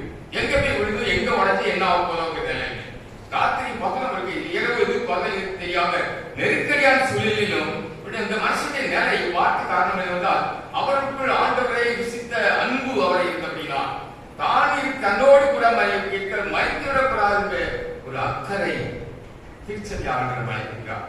எத்தனை நாள் ஒரு நாளுக்கு ஒரு தடவையாவது நம்முடைய திருச்சபையில் உள்ள மக்களுக்காக நீங்கள் நானும் ஜெபிக்க கடனாளிகளாக இருக்கிறோம். மறந்து விடக்கூடாது. ஆண்டவர் நமக்கு கொடுக்கப்பட்ட வார்த்தைகள் எதற்காக செய்கிறார்? தப்பி பிழைக்க வேண்டும். கொடூரமான காலத்தில் வந்துவிட்டோம். ஒரு பக்கத்திலே உலகம் நெருக்கடியான சூழ்நிலை நமக்கு தெரியும். இதற்காக கண்ணீர் மக்கள் ஏதோ புண்ணியத்துக்கு ஆண்டவர் இப்படிப்பட்ட ஈரான் போரை ஒரு நிறுத்தி இருக்கிறார். மறக்கி விட்டு குழப்பம் வந்துவிடக்கூடாது. வந்தால் உலகமே ஸ்தம்பித்துவிடக்கூடிய ஒரு உலகத்தில் ஒரு சின்ன காரியம், நாட்டுகளிலே நடந்த காரியம், சாப்பாடு கூட பொங்க முடியாதோ, சமையல் பண்ண முடியாதோ ஒரு நிலைமைக்கு நாம் தள்ளப்பட்டுவிட்டோம். யோசிச்சு பாருங்கள். அத்தனைக்கு காரணம் என்ன இருக்கு? பூமியில ஆண்டு நமக்கு வைத்திருக்கிறேன். ஆமா, அந்த எண்ணெய் வளம். இந்த எண்ணெய் வளம் மட்டும் இல்லை அப்படின்னா ஒரு பிளாஸ்டிக் பொருளும் இருக்கு உலகத்துல. புரியுதா? ஆமா, எல்லாம் அதுல இருந்து கிடைக்கிற பொருள். இது எத்தனை நாட்களுக்கு இருக்கும்? ஆமா, டன் கணக்காக ஒவ்வொரு நாள் வருகிற எண்ணெய் கொஞ்சம் லஞ்சம் கிடையாது. ஆண்டவர் அத்தனை மனுஷனுக்காக கொடுத்திருக்கார். எல்லாவற்றையும் அனுபவித்து விட்டு எல்லாத்தோடு கடவுளை ஏதோ உதாரணம் என்று நினைப்பது மட்டுமல்ல, இன்னைக்கு நைஜீரியா தேசத்திலே கிறிஸ்தவர்கள் கொலை செய்யப்படாத நாட்டே கிடையாது. நைஜீரியா தேசத்திலே ஒரே ஆப்பிரிக்கா கண்டத்திலே நேற்றைக்கு ஒரு செய்தியை பார்த்தேன். தேசத்திலே உள்நாட்டு கலவரத்தினாலே அந்த சூடான் நாட்டிலே தெரியும். சாப்பாடு இல்லாம 2 கோடிக்கு அதிகமான பேர் இடம்பெயர்ந்து போய் கொண்டிருக்கிறார்கள். அப்படி படத்தை பார்க்கும்போது பரிதாபமா இருந்துச்சு. நமக்கு திருப்தியான சாப்பாடு, வீடு நிறைய சாப்பாடு, இலவசமான ரேஷன் சாப்பாடு எல்லாவற்றையும் ஆண்டு தந்திருக்காரு. அப்படிதானே? யாராவது பட்டினி சொல்லி நம்முடைய நாட்டில் இல்லை. சாப்பிடுறதுக்கு வழி இல்லாத ஒரு பெரிய பொல்லாத உலகத்தை வாழ்ந்து கொண்டிருக்கிறோம்.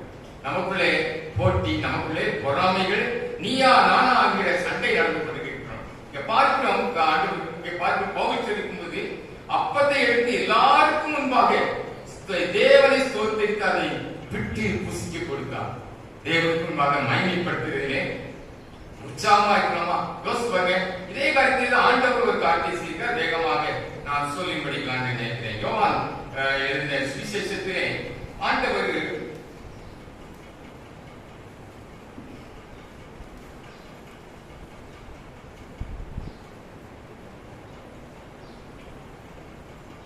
அதிகாரம்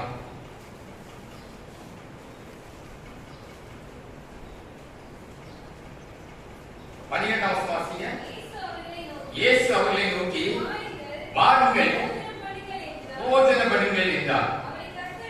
அவரை கர்த்தர் என்று சீஷர்கள் அறிந்தபடியினால் அவர்கள் ஒருவனும் யார் என்று கேட்க துணியவில்லை. நல்ல சம்பவத்தை நீங்க வீட்டுக்கு வாசி பார்த்தீங்கன்னா ஒவ்வொரு வசனத்தையும் மறுபடியும் கொஞ்சம் வாசித்து பார்க்கலாம். கற்பனை பண்ணி அந்த சூழ்நிலையிலே ஒரு மனக்கண்கள் முன்பாக ஆச்சரியமா இருக்கும். இந்த ஆண்டவர் செய்த செயல் உயிர்த்தெழுந்து அதோடு போய்விடவில்லை ஆண்டவர். ஆமா, முதலாவது மகளிரா மரியாளுக்கு அவர் தரிசனமாகிறார். 2வது அதே 8வது நாள், வாரத்தின் முதலாவது நாள், ஆமா முதல் ஞாயிற்றுக்கிழமை அவர் யாரை பார்க்கிறார்? அன்றைய தினம் சாயங்கால சீசனுக்கு அவர்கள் பயந்து போயிருக்கும் போது உங்களுக்கு சமாதானம் என்று உள்ளே வருகிறார் ஆண்டவர். நேரே மறுபடி 8வது நாள் இன்றைக்கு, ஆமா உயிர்த்தெழுந்த பண்டிகை முன்னாடி இன்னைக்கு 2வது ஞாயிற்றுக்கிழமை.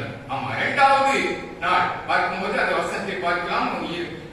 யோவான் 20:26 வசனத்திலே மறுபடியும் 8 நாளைக்கு பின்பு அப்படி சீஷர்கள் வீட்டுக்குள்ளே இருந்த போது அவர்கள் நடுவில் இயேசு நின்று உங்களுக்கு சமாதானம் என்றார். முதலாவது பயந்தவர்களுக்கு அவர் சமாதானம் என்றார். அது சம்பவத்தை பார்க்க சுருக்கமாக சொல்ல முடியும். 2வது என்னவென்றால் தோமா அவர் இயேசு கிறிஸ்துவிலே வந்து இல்லை. அவர் என்ன சந்தேகப்படுகிறார். சந்தேகப்படுவதில் மத்தியிலே அவர் என்ன உங்களுக்கு சமாதானம் என்று தன்னை அவர் அறிமுகப்படுத்துகிறார். விட்டுவிடவில்லை ஆண்டவர் தம்முடைய பிள்ளை தம்மோடு பின்னால் வருகிற நீங்களானாலும் சரி, நானாலும் சரி, ஒரு பயந்து போய் வாழ்க்கையில் என்ன நடந்திருந்தாலும் வேதத்தை புரியாமல் ஆண்டவரை ஏற்றுக்கொள்ளாமல் அரைமுறையா இருந்தாலும் தேடி வந்து சமாதானம் என்று சொல்கிற ஆண்டவர் சந்தேகப்பட்டாலும் என்னால் நம்ப முடியாது, கடவுளுக்கு உண்டா, அவர் இருக்காரா என்று இன்றைக்கும் சந்தேகப்படுகிற கிறிஸ்தவர்கள் உண்டு. மற்றவர்களை நான் சொல்ல விரும்பவில்லை. அவர்களே பார்த்து ஆண்டவர் சொல்கிறார், உங்களுக்கு சமாதானம் என்று சொல்கிறார். மூன்றாவது ஒரு சம்பவம் நடக்கிறது. அதை தான் நாம் பார்க்க 21ஆம் அதிகாரத்திலே 2ஆம் வசனத்தை பார்க்கிறோம். இதே தோமா எல்லாம் சேர்ந்து எரிச்சிட்டாங்க, பேரு எல்லாம் சேர்ந்து எரிச்சிட்டாங்க.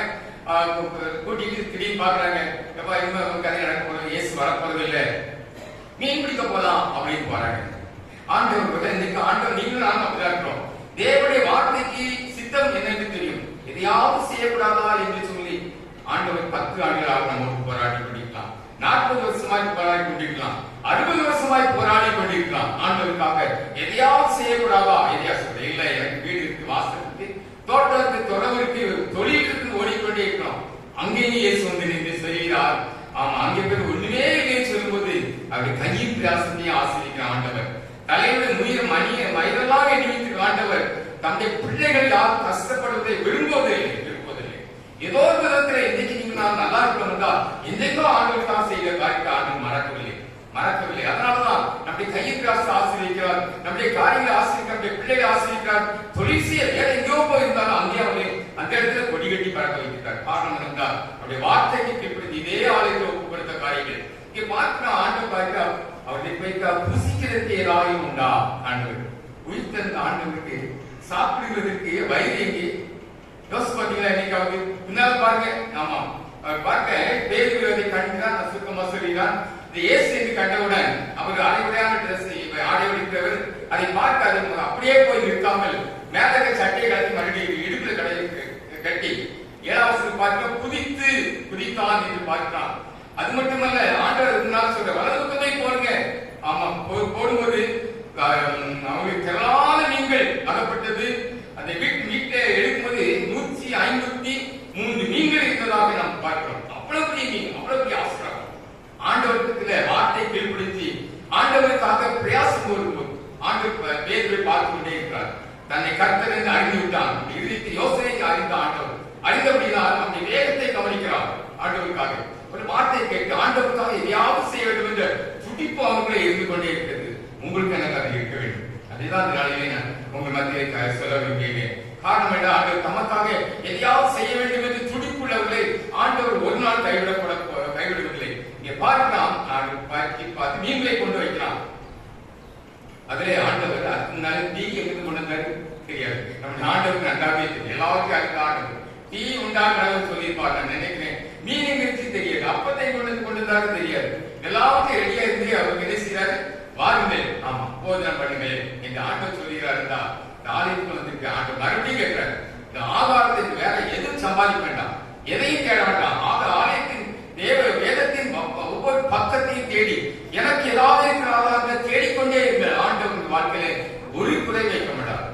உன்ன உணவு தருவார், உடை தருவார், இருக்கிற இடத்தை தருவார், என்ன தேவையோ உன்னுடைய பிள்ளைகளின் காரியங்களா அத்தனை ஆண்டு தெரிவார். நம்முடைய மன விருப்பத்திற்கு அதிகமாக செய்யக்கூடிய ஆண்டவர் பார்க்கிறோம்.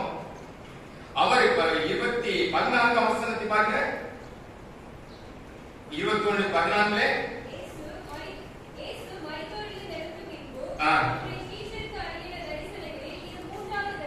மூன்றாவது முறை தரிசனமாகும் போது ஆண்டவர் ஒரு காரியத்தை செய்கிறார். அதைதான் பார்க்க வேண்டும். ஆண்டவர் உயிர்த்தெழுந்த பிறகு கிட்டத்தட்ட அவர் கடைசி செய்தியாக இந்த பகுதியை நாம் பார்க்கிறோம். என்ன செய்தி அப்படி என்றால் பேதுருவை பார்க்கிறார். பேதுருவை பார்த்து சொல்கிறார், உங்களை என்னை பார்க்கிறார், அதையும் சொல்கிறார். என்ன செய்கிறார் என்றால் 15ஆம் வசனத்தில் பார்க்கிறார். ஆண்டவர் சீமோன் பேதுருவை பார்க்கிறார். யோனாவின் குமாரன் சீமோனே, இவர்களே அதிகமாக எனக்கு அன்பா இருக்கிறாயா? சொல்ல முடியுமா? ஆண்டவரை நான் உனக்கு அன்பா இருக்கிறேன். பேதுரு சொல்கிறார், நான் உனக்கு அன்பா இருக்கிறேன் என்பதை நீர் அறிவீர் என்கிறான்.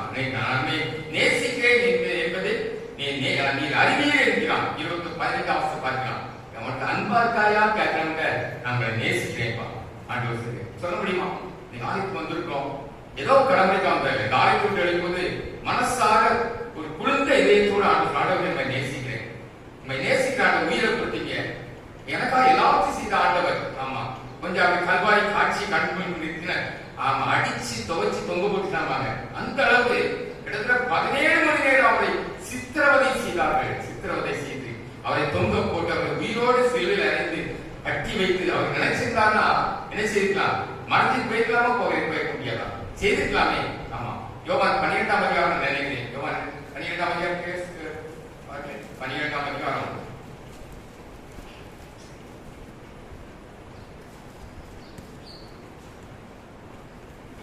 36ஆம் வசனம் பின்பகுதியிலே இவைகளை இயேசு சொல்லி அவர்களை விட்டு மறைந்தார். மறைத்துக் கொள்கிற அளவுக்கு அவர் பலம் இருந்துச்சு. அவர் நினைச்சாலும் மறைந்துக்கலாம். அதே அதிகாரம் யோவான் 8ஆம் அதிகாரத்தை எடுத்துக்கொள்ளுங்கள். யோவான் 8ஆம் அதிகாரத்திலே கடைசி வசனத்திலே பாருங்கள். அப்பொழுது அவர்கள்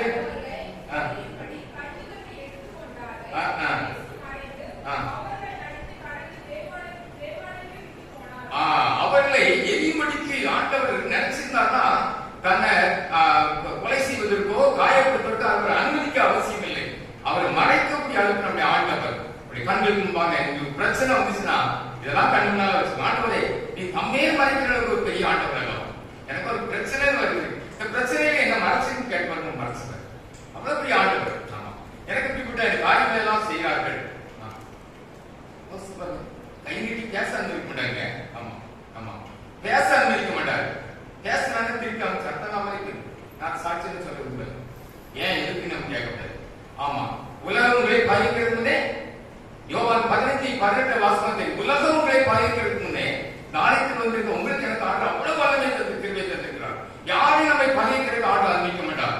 உலகம் உங்களை பாதிக்கிறதுக்கு முன்னே என்னை பாதித்தது என்று அறியுங்கள். என்னை பாதித்தது என்று அறியுங்கள்.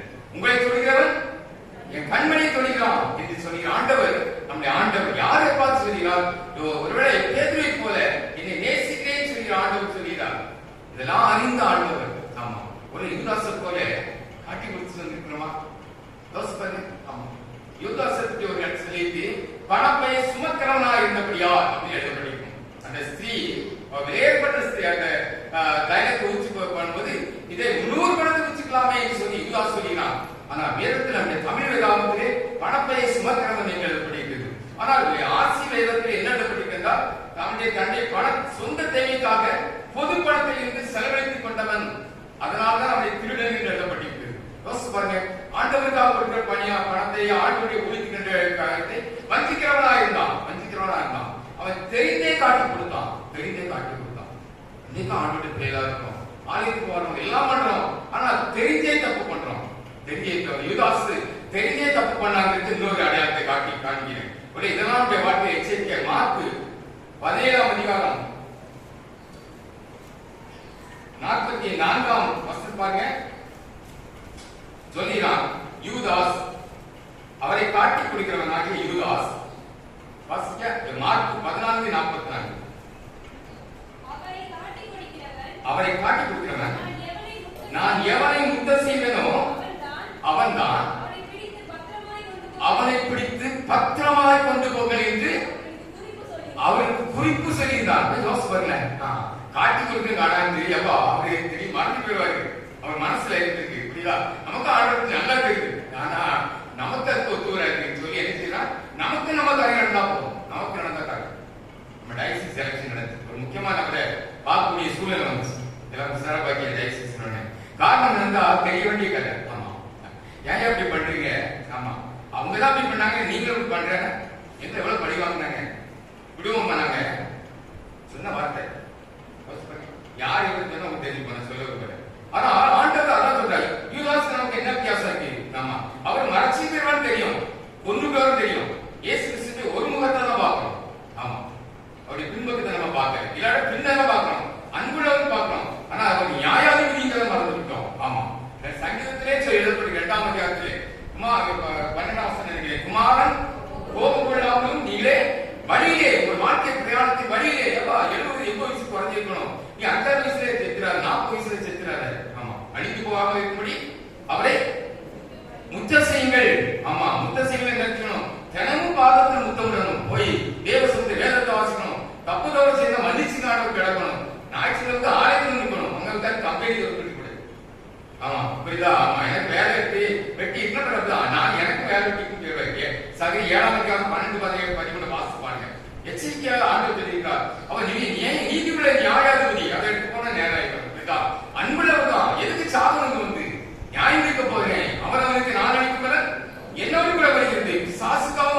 கொடுக்காம நீங்க நியமிக்கப்பட்ட அக்னி கடலில் விழுந்தாரப்பா செத்தாருங்கிறதுக்காக தான் ஆண்டவர் போராடி கொண்டிருப்பார். பேரை பார்த்து என்ன நேசிக்கிறாயா அப்பா நிச்சயி. ஆமா என் ஆண்களே, ஆமா ஆண்கள் பிள்ளைகள் நீங்க ஆண்டவருக்காக எதையாவது செய், எனக்காக அப்ப பெரிய உலகத்தில் எதையாவது செய். திருப்பி கேட்கிறாரு, நிறைய நேசிக்கிறாயா இருக்கிறாரு. அப்ப நினைச்சு ஆட்டுக்குட்டியை மேய்ப்பாயான்னு சொல்றாரு. ஆண்டவருக்காக ஒரு சிறிய காரியத்தையா செய்யும் சொல்றாரு. அதோடு மட்டும் இல்லையா, அது மட்டும் இல்லை, இவ்வளவு பொறுப்பாக கொடுத்தாலுமா அவனுக்குள்ள ஒரு சுவாபம் வைக்கிறது. உங்களுக்கு எனக்கு வரக்கூடாது. 19ஆம் வருஷம் பாருங்க. ஆமா பேதுருவை பத்தி நீ இப்படிதாயா சாவா, உனக்கு ஒரு மோசமான மரணம் வரும், நீ எனக்காக இவ்வளவு கஷ்டப்படுவா தெரிவித்தாரு. ஆனாலும் அவன் பக்கத்துக்கு யோவானை பத்தி சொல்ற என்ன கேட்கிறான்னா, என்னை பின்பு ஆண்டர் அவனை பார்த்து சொல்லி வரும்போது 26ஆம் வருஷம் பார்க்கும்போது முதல்ல சொல்ற என்ன பின்பற்றி வாப்பா. ஆமா உங்களை என்னை பார்த்து ஆண்டு கேட்கிறாரு, என்ன பின்பற்றி வாப்பா. ஆமா நீ யாரையும் பார்க்காத இந்த ஊர்ல. ஆமா அவன் சரியில்லை இவன் சரியில்லை பார்க்காத, ஏன் என்ன பின்பற்றி வா. ஆமா ஏன்னா நான் உனக்கு கொடுக்குற பொறுப்பை நீ என்ன பின்பற்றி வா சொல்லி சொல்லிடுறாரு. 21ஆம் வருஷம் பார்க்கிறாரு. பேதுரு இயேசு நோக்கி, ஆண்டவரே இவன் காரியம் என்ன? யாரை பார்த்து? யோவான். மார்பில் சாய்க்கிறாங்க. யோவானை பார்த்து கேட்கிறாரு, சரிப்பா ஏங்க அப்படி இருக்கு, உங்க வேலையை பார்க்க நமக்கு என்ன காரியம் பார்க்கணும், எனக்கும் ஆண்டவருக்கு என்ன காரியம் என்ன? அவர்கள் எப்படி போனாங்க, திருச்சபைக்கு போனான்னு நான் சொல்ல வரல. இப்படிதான் திருமணத்துக்கு எலெக்ஷன் மட்டன் பண்ணிட்டு போனாங்க, அதுக்கு பிரச்சனை இல்லை. பண்றப்ப யாரும் வந்து போக்குறது தப்பாட்டாங்க. எலெக்ஷன்ல சண்டை போடுறவங்க இல்லாட்டா நீ ஆனாலும் சண்டை போட ஒருத்தங்கள பறந்து போகல, வேறும் சொல்லி இப்படிதான். அது விளக்கம் நான் சொல்ல விரும்பல. இப்படிதான் வெறும் கிறிஸ்தவனா பேர் கிறிஸ்தவனா இருக்க யாரும் பறந்து போகக்கூடாது, போறது ஒரே ஒருத்தர் போக முடியும். யார் போக முடியும்? ஆமா 10 கற்பனை 10 கன்னிகளா இருக்காங்க. ஆமா 10 கன்னிகளில் 5 பேர் தான் போனாங்க, 5 பேர் உள்ள போக முடியல. காரணம் இருந்தால் கன்னிகளை கடைபிடாதபடி தன்னை காத்துக் கொண்டவர்கள் இருக்கணுமா? கடைபிடாதபடி காத்துக்கணும். கடைபிடித்து கால் வச்சா சாதி விட்டுது, கை வச்சா தூசி விட்டுது, அப்படி விட்டு உலகத்தை வாழ்றோம். அதிலேயும் தன்னை காத்துக்கொண்ட சுத்தமான மட்டும் போக முடியும். அந்த 2ஆம் மரணமாக அக்கறை கதகமும் அக்கினி கடலுக்கு தப்பிக்கப்பட முடியும். ஜீவபுஸ்தகத்தில் பெயர் எழுதப்படாதான் ஒருவனும் தேவராஜ்யம் பேச முடியாது. அதனால ஆண்டுகிறேப்பா போஜனத்தை புசித்துக்கள் உன் தலையில மயிரெல்லாம் எழுதி வச்சிருக்கேன், இழந்திராக ஆண்டவர் சொல்கிறார். கடைசியை சொல்லி முடித்து மத்தேயு 25ஆம் அதிகாரத்துல ஆண்டவர் சிலுவையிலே முன்பாக செய்த கடைசி பிரசங்கம் சொல்கிறார். 10 கனிகளை பற்றி சொல்கிறார், வரங்களை பற்றி சொல்கிறார், தாழ்நிலை எல்லாம் சொல்லிவிட்டு எதையாவது உனக்கு ஏதோ ஒன்று தந்திருக்கேன் அதை பெருகை செய்து கொண்டு சொல்லிவிட்டு சொல்கிறார். ஆண்டவர் சொல்கிறார் மத்தேயு 25ஆம் அதிகாரத்திலே ஒரு காட்சி. அப்பொழுது வலது பக்கத்திலே 2 பேரா பிடிக்கிறார் ஆண்டவர். செம்மறியாராக வெள்ளாட்டு வைத்திருக்கிறார். செம்மறியார்களை பார்த்து சொல்கிறார், ஆண்டவரை நான் பசியா இருந்தேன், வஸ்திரமில்லாத இருந்தேன், காவலில் இருந்தேன், எல்லாரையும் ஆண்டவர் என்னை பார்க்க வந்தீர்கள் என்று சொல்கிறார். 40 வருஷம் வாசிக்கிறார். அதுக்கு சுருக்கமாக மிகவும் சீராகிய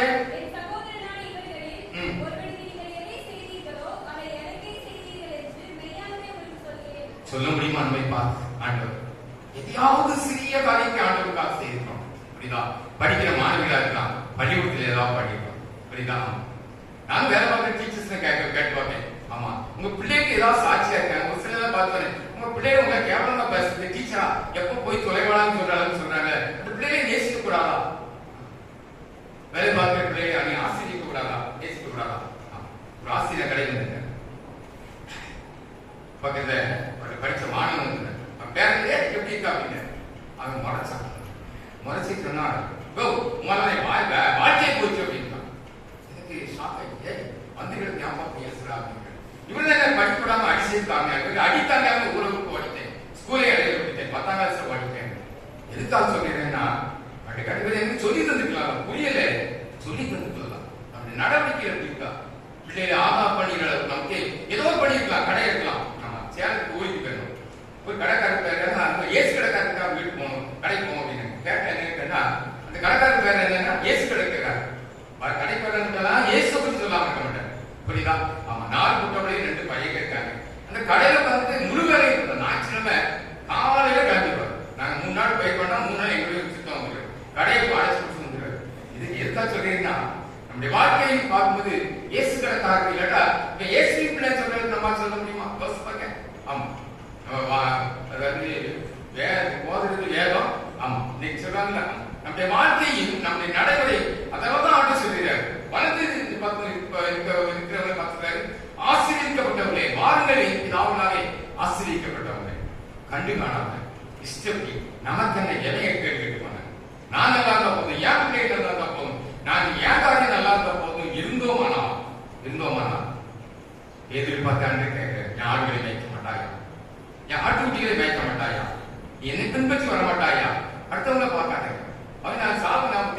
இருக்கா உனக்கு என்ன கேட்கிறேன்.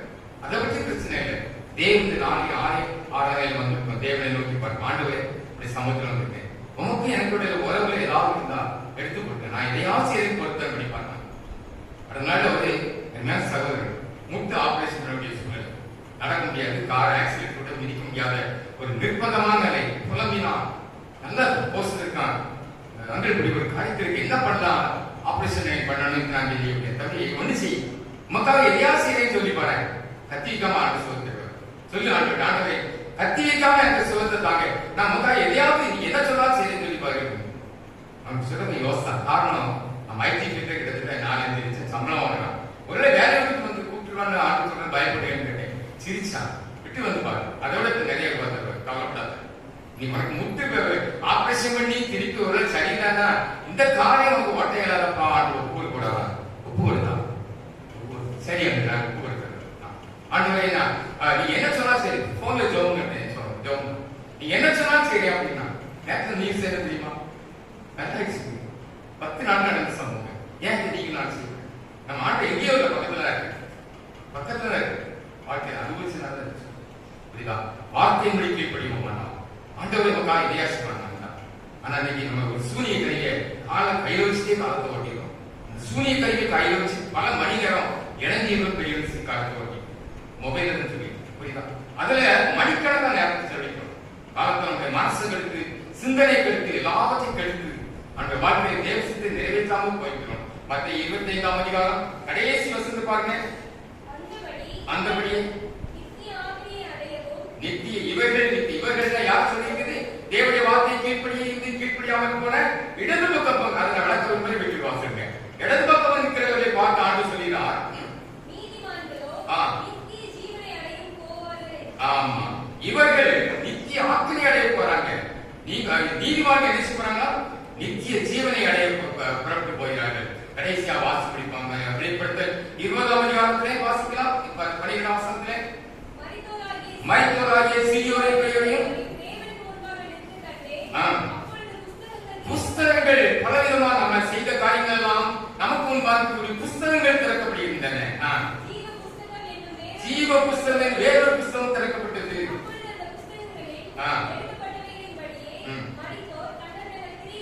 ஆமா, நம்ம என்ன செய்தாலும் நியாயத்திற்குனால இருக்கணும். யோசிச்சு அந்தரங்கமா செய்யணும்னு நினைச்சிட்டு யாருக்கு தெரியாதுன்னு நினைச்சு செய்யறாங்க. தம்பி தங்கச்சி உங்க வாழ்க்கையில முதியோர்களா இருக்கலாம், வாழ்க்கையை கடந்து போனதாரி கடல் மறந்துடான்னு நினைச்சாங்க. எல்லாரும் ரெக்கார்டுகளை தப்ப முடியாது. தேவ சமூகத்திலே தேவன் நமக்கு கொடுக்கிற நல்ல சந்தர்ப்பமான காரியம் 40 நாட்கள் 2 நாள் அருமையான நம்முடைய வாழ்க்கை அலசி பார்த்த நாட்கள் அதோடு முடித்து விடக்கூடாது. கிறிஸ்தவனுக்கு ஒவ்வொரு நாட்கள் 2 நாட்கள் தான். நித்தியத்துக்குள் ஆண்டவர் சிலுவையை ஒரே நாள் சுமத்துக்கு போயிட்டாரு. ஆனா கிறிஸ்தவை தினமும் சுமக்கணும். சிலுவை ஒருவன் என்னை பின்பற்ற விரும்பினா தன்னைத்தான் வெறுக்கணும், தன் சிலுவை எடுத்துக்கொண்டு அனுதினமும் என்னை பின்பற்ற கடவன். சிலுவை சுமக்கும் சுமப்பானா? 14ஆம் வசனம் வாசிக்கலாம்.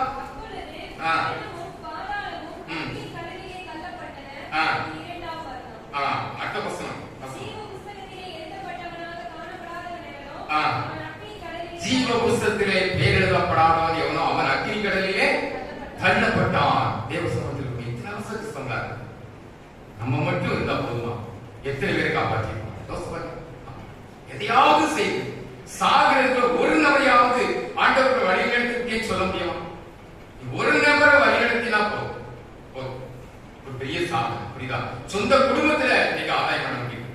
நீங்க பெற்றோரை கொலை செய்யற ஒரு பொல்லாத உலகத்தில் வந்திருக்கோம். போதைக்காக தந்தை போதை போடுறது பணம் இல்லாததுக்காக பெற்றோரை கொலை செய்யறது எத்தனை பேர், கனவு செய்யறது எத்தனை பேர், பெண்களை அவமானப்படுத்துகிறது எத்தனை பேர். யோசிச்சு பண்ண பாவம் பெருகுது. பாருங்க தேவ சமூகத்தை கண்ணீர் விடுமா? வார்த்தையை பெற்றிருக்கிறார். போஜனம் ஆயத்தமா இருக்கு ஆண்டு சொல்கிறார். நமக்கு திருப்தியான போஜனம் நீ வேதத்துல இருக்கு. தேடி வாசிகள் பெற்றுக் கொள்க. கர்த்தர் உங்களுடைய பிள்ளைகளை வார்த்தை செய்வார், ஆசீர்வதிப்பார்.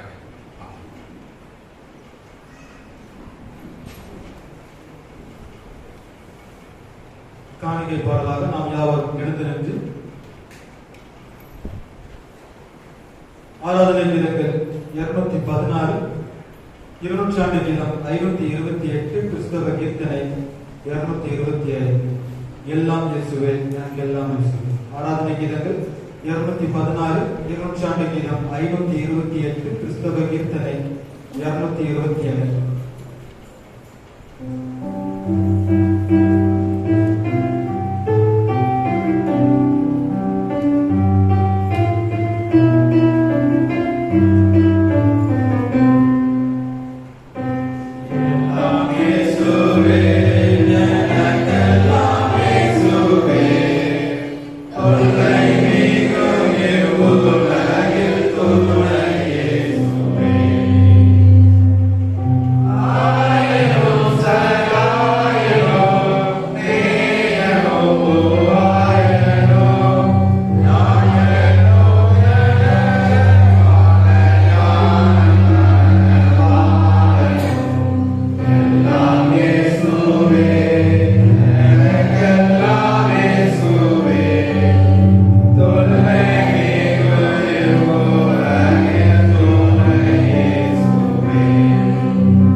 அன்பினெல்லாம் ஆண்டவரே, இந்த மகிமையான வேலைக்காக உமக்கு நன்றி செலுத்துகிறோம் அப்பா. நாளும் ஆண்டவரே சமூகத்திலே நாங்கள் ஒருமித்து கூடி வந்து தங்களால் இயன்ற காணிக்கைகளை ஆண்டவருடைய சமூகத்திலே படைப்பதற்கு அவர் கிருபை செய்து அதற்காக நன்றி செலுத்துகிறோம் அப்பா.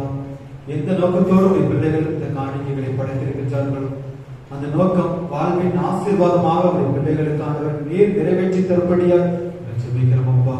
அதற்கு கொடுக்கிறவர்கள் ஒருபோதும் வெட்கப்பட்டு போவதில்லை சொல்லுங்க ஆண்டவரை. செய்கின்ற வேலைகளில் எல்லாம் உங்களுடைய கிருபை தங்கி இருக்கட்டும் ஆண்டவரை.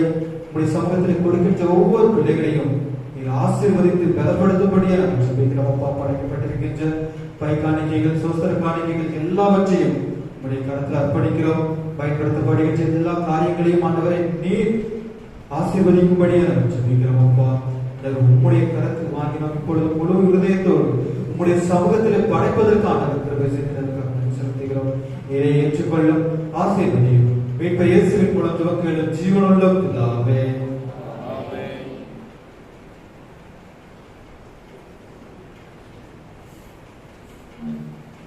யாவரும் முழங்கால் படியிட்டு பொதுவான சோஸ்திர ஜபத்தை சேர்த்து இருப்போம். ஆராதனை கீதங்கள் 521 பக்கம். சர்வ வல்லமையுள்ள தேவனே, சர்வ ஜீவதயாள பிதாவே,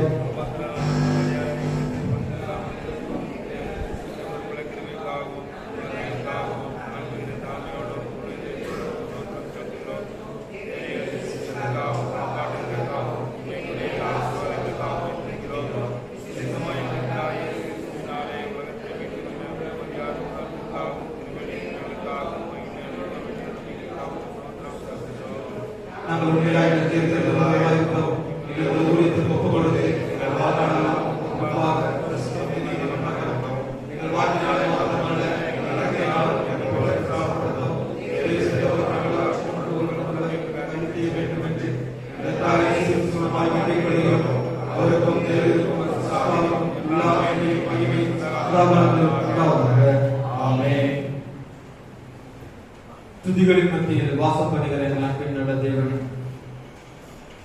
நம்ம மகிழ்ச்சியான நாளுக்காக உமக்கு நன்றி செலுத்துகிறோம். அப்பா, அப்படி பரிசுத்த ஓய்வு நாளிலே நாங்கள் பரிசுத்த இதயத்தோடு உண்மை பணிந்து கொள்ள ஆண்டவரே நாங்கள் எங்களை ஆயத்தப்படுத்தி உண்மை நோக்கி பார்ப்பதற்கு தந்த கிருபைக்காக உமக்கு நன்றி செலுத்துகிறோம். அப்பா, சிறுவர் ஜனங்கள் ஆண்டவருடைய சமூகத்திற்கு வருவதற்கு முன்னதாக தங்களை பரிசுத்தப்படுத்தி ஆயத்தப்படுத்தினது போல ஆண்டவரே இந்த நாளில் உங்களுடைய சமூகத்திலே எங்கள் ஜெபங்களை நாங்கள் ஏறெடுக்க ஆண்டவரே உங்களுடைய பிள்ளைகளாக நாங்கள் எங்களை தகுதிப்படுத்திக் கொண்டு ஒருமனம் உள்ளவர்களாக உங்களுடைய சமூகத்தை நோக்கி பார்ப்பதற்கு தந்த கிருபைக்காக நமக்கு நன்றி செலுத்துகிறோம். அப்பா, கடந்த நாட்கள் முழுவதும் எங்களை கண்ணின் மணியை போல பாதுகாத்து ஆண்டவரை உங்களுடைய பரிசுத்த ஒரு நாளுக்குள்ளாக எங்களை அழைத்து வந்திருக்கிறீர். அதுக்காக நன்றி செலுத்துகிறோம்.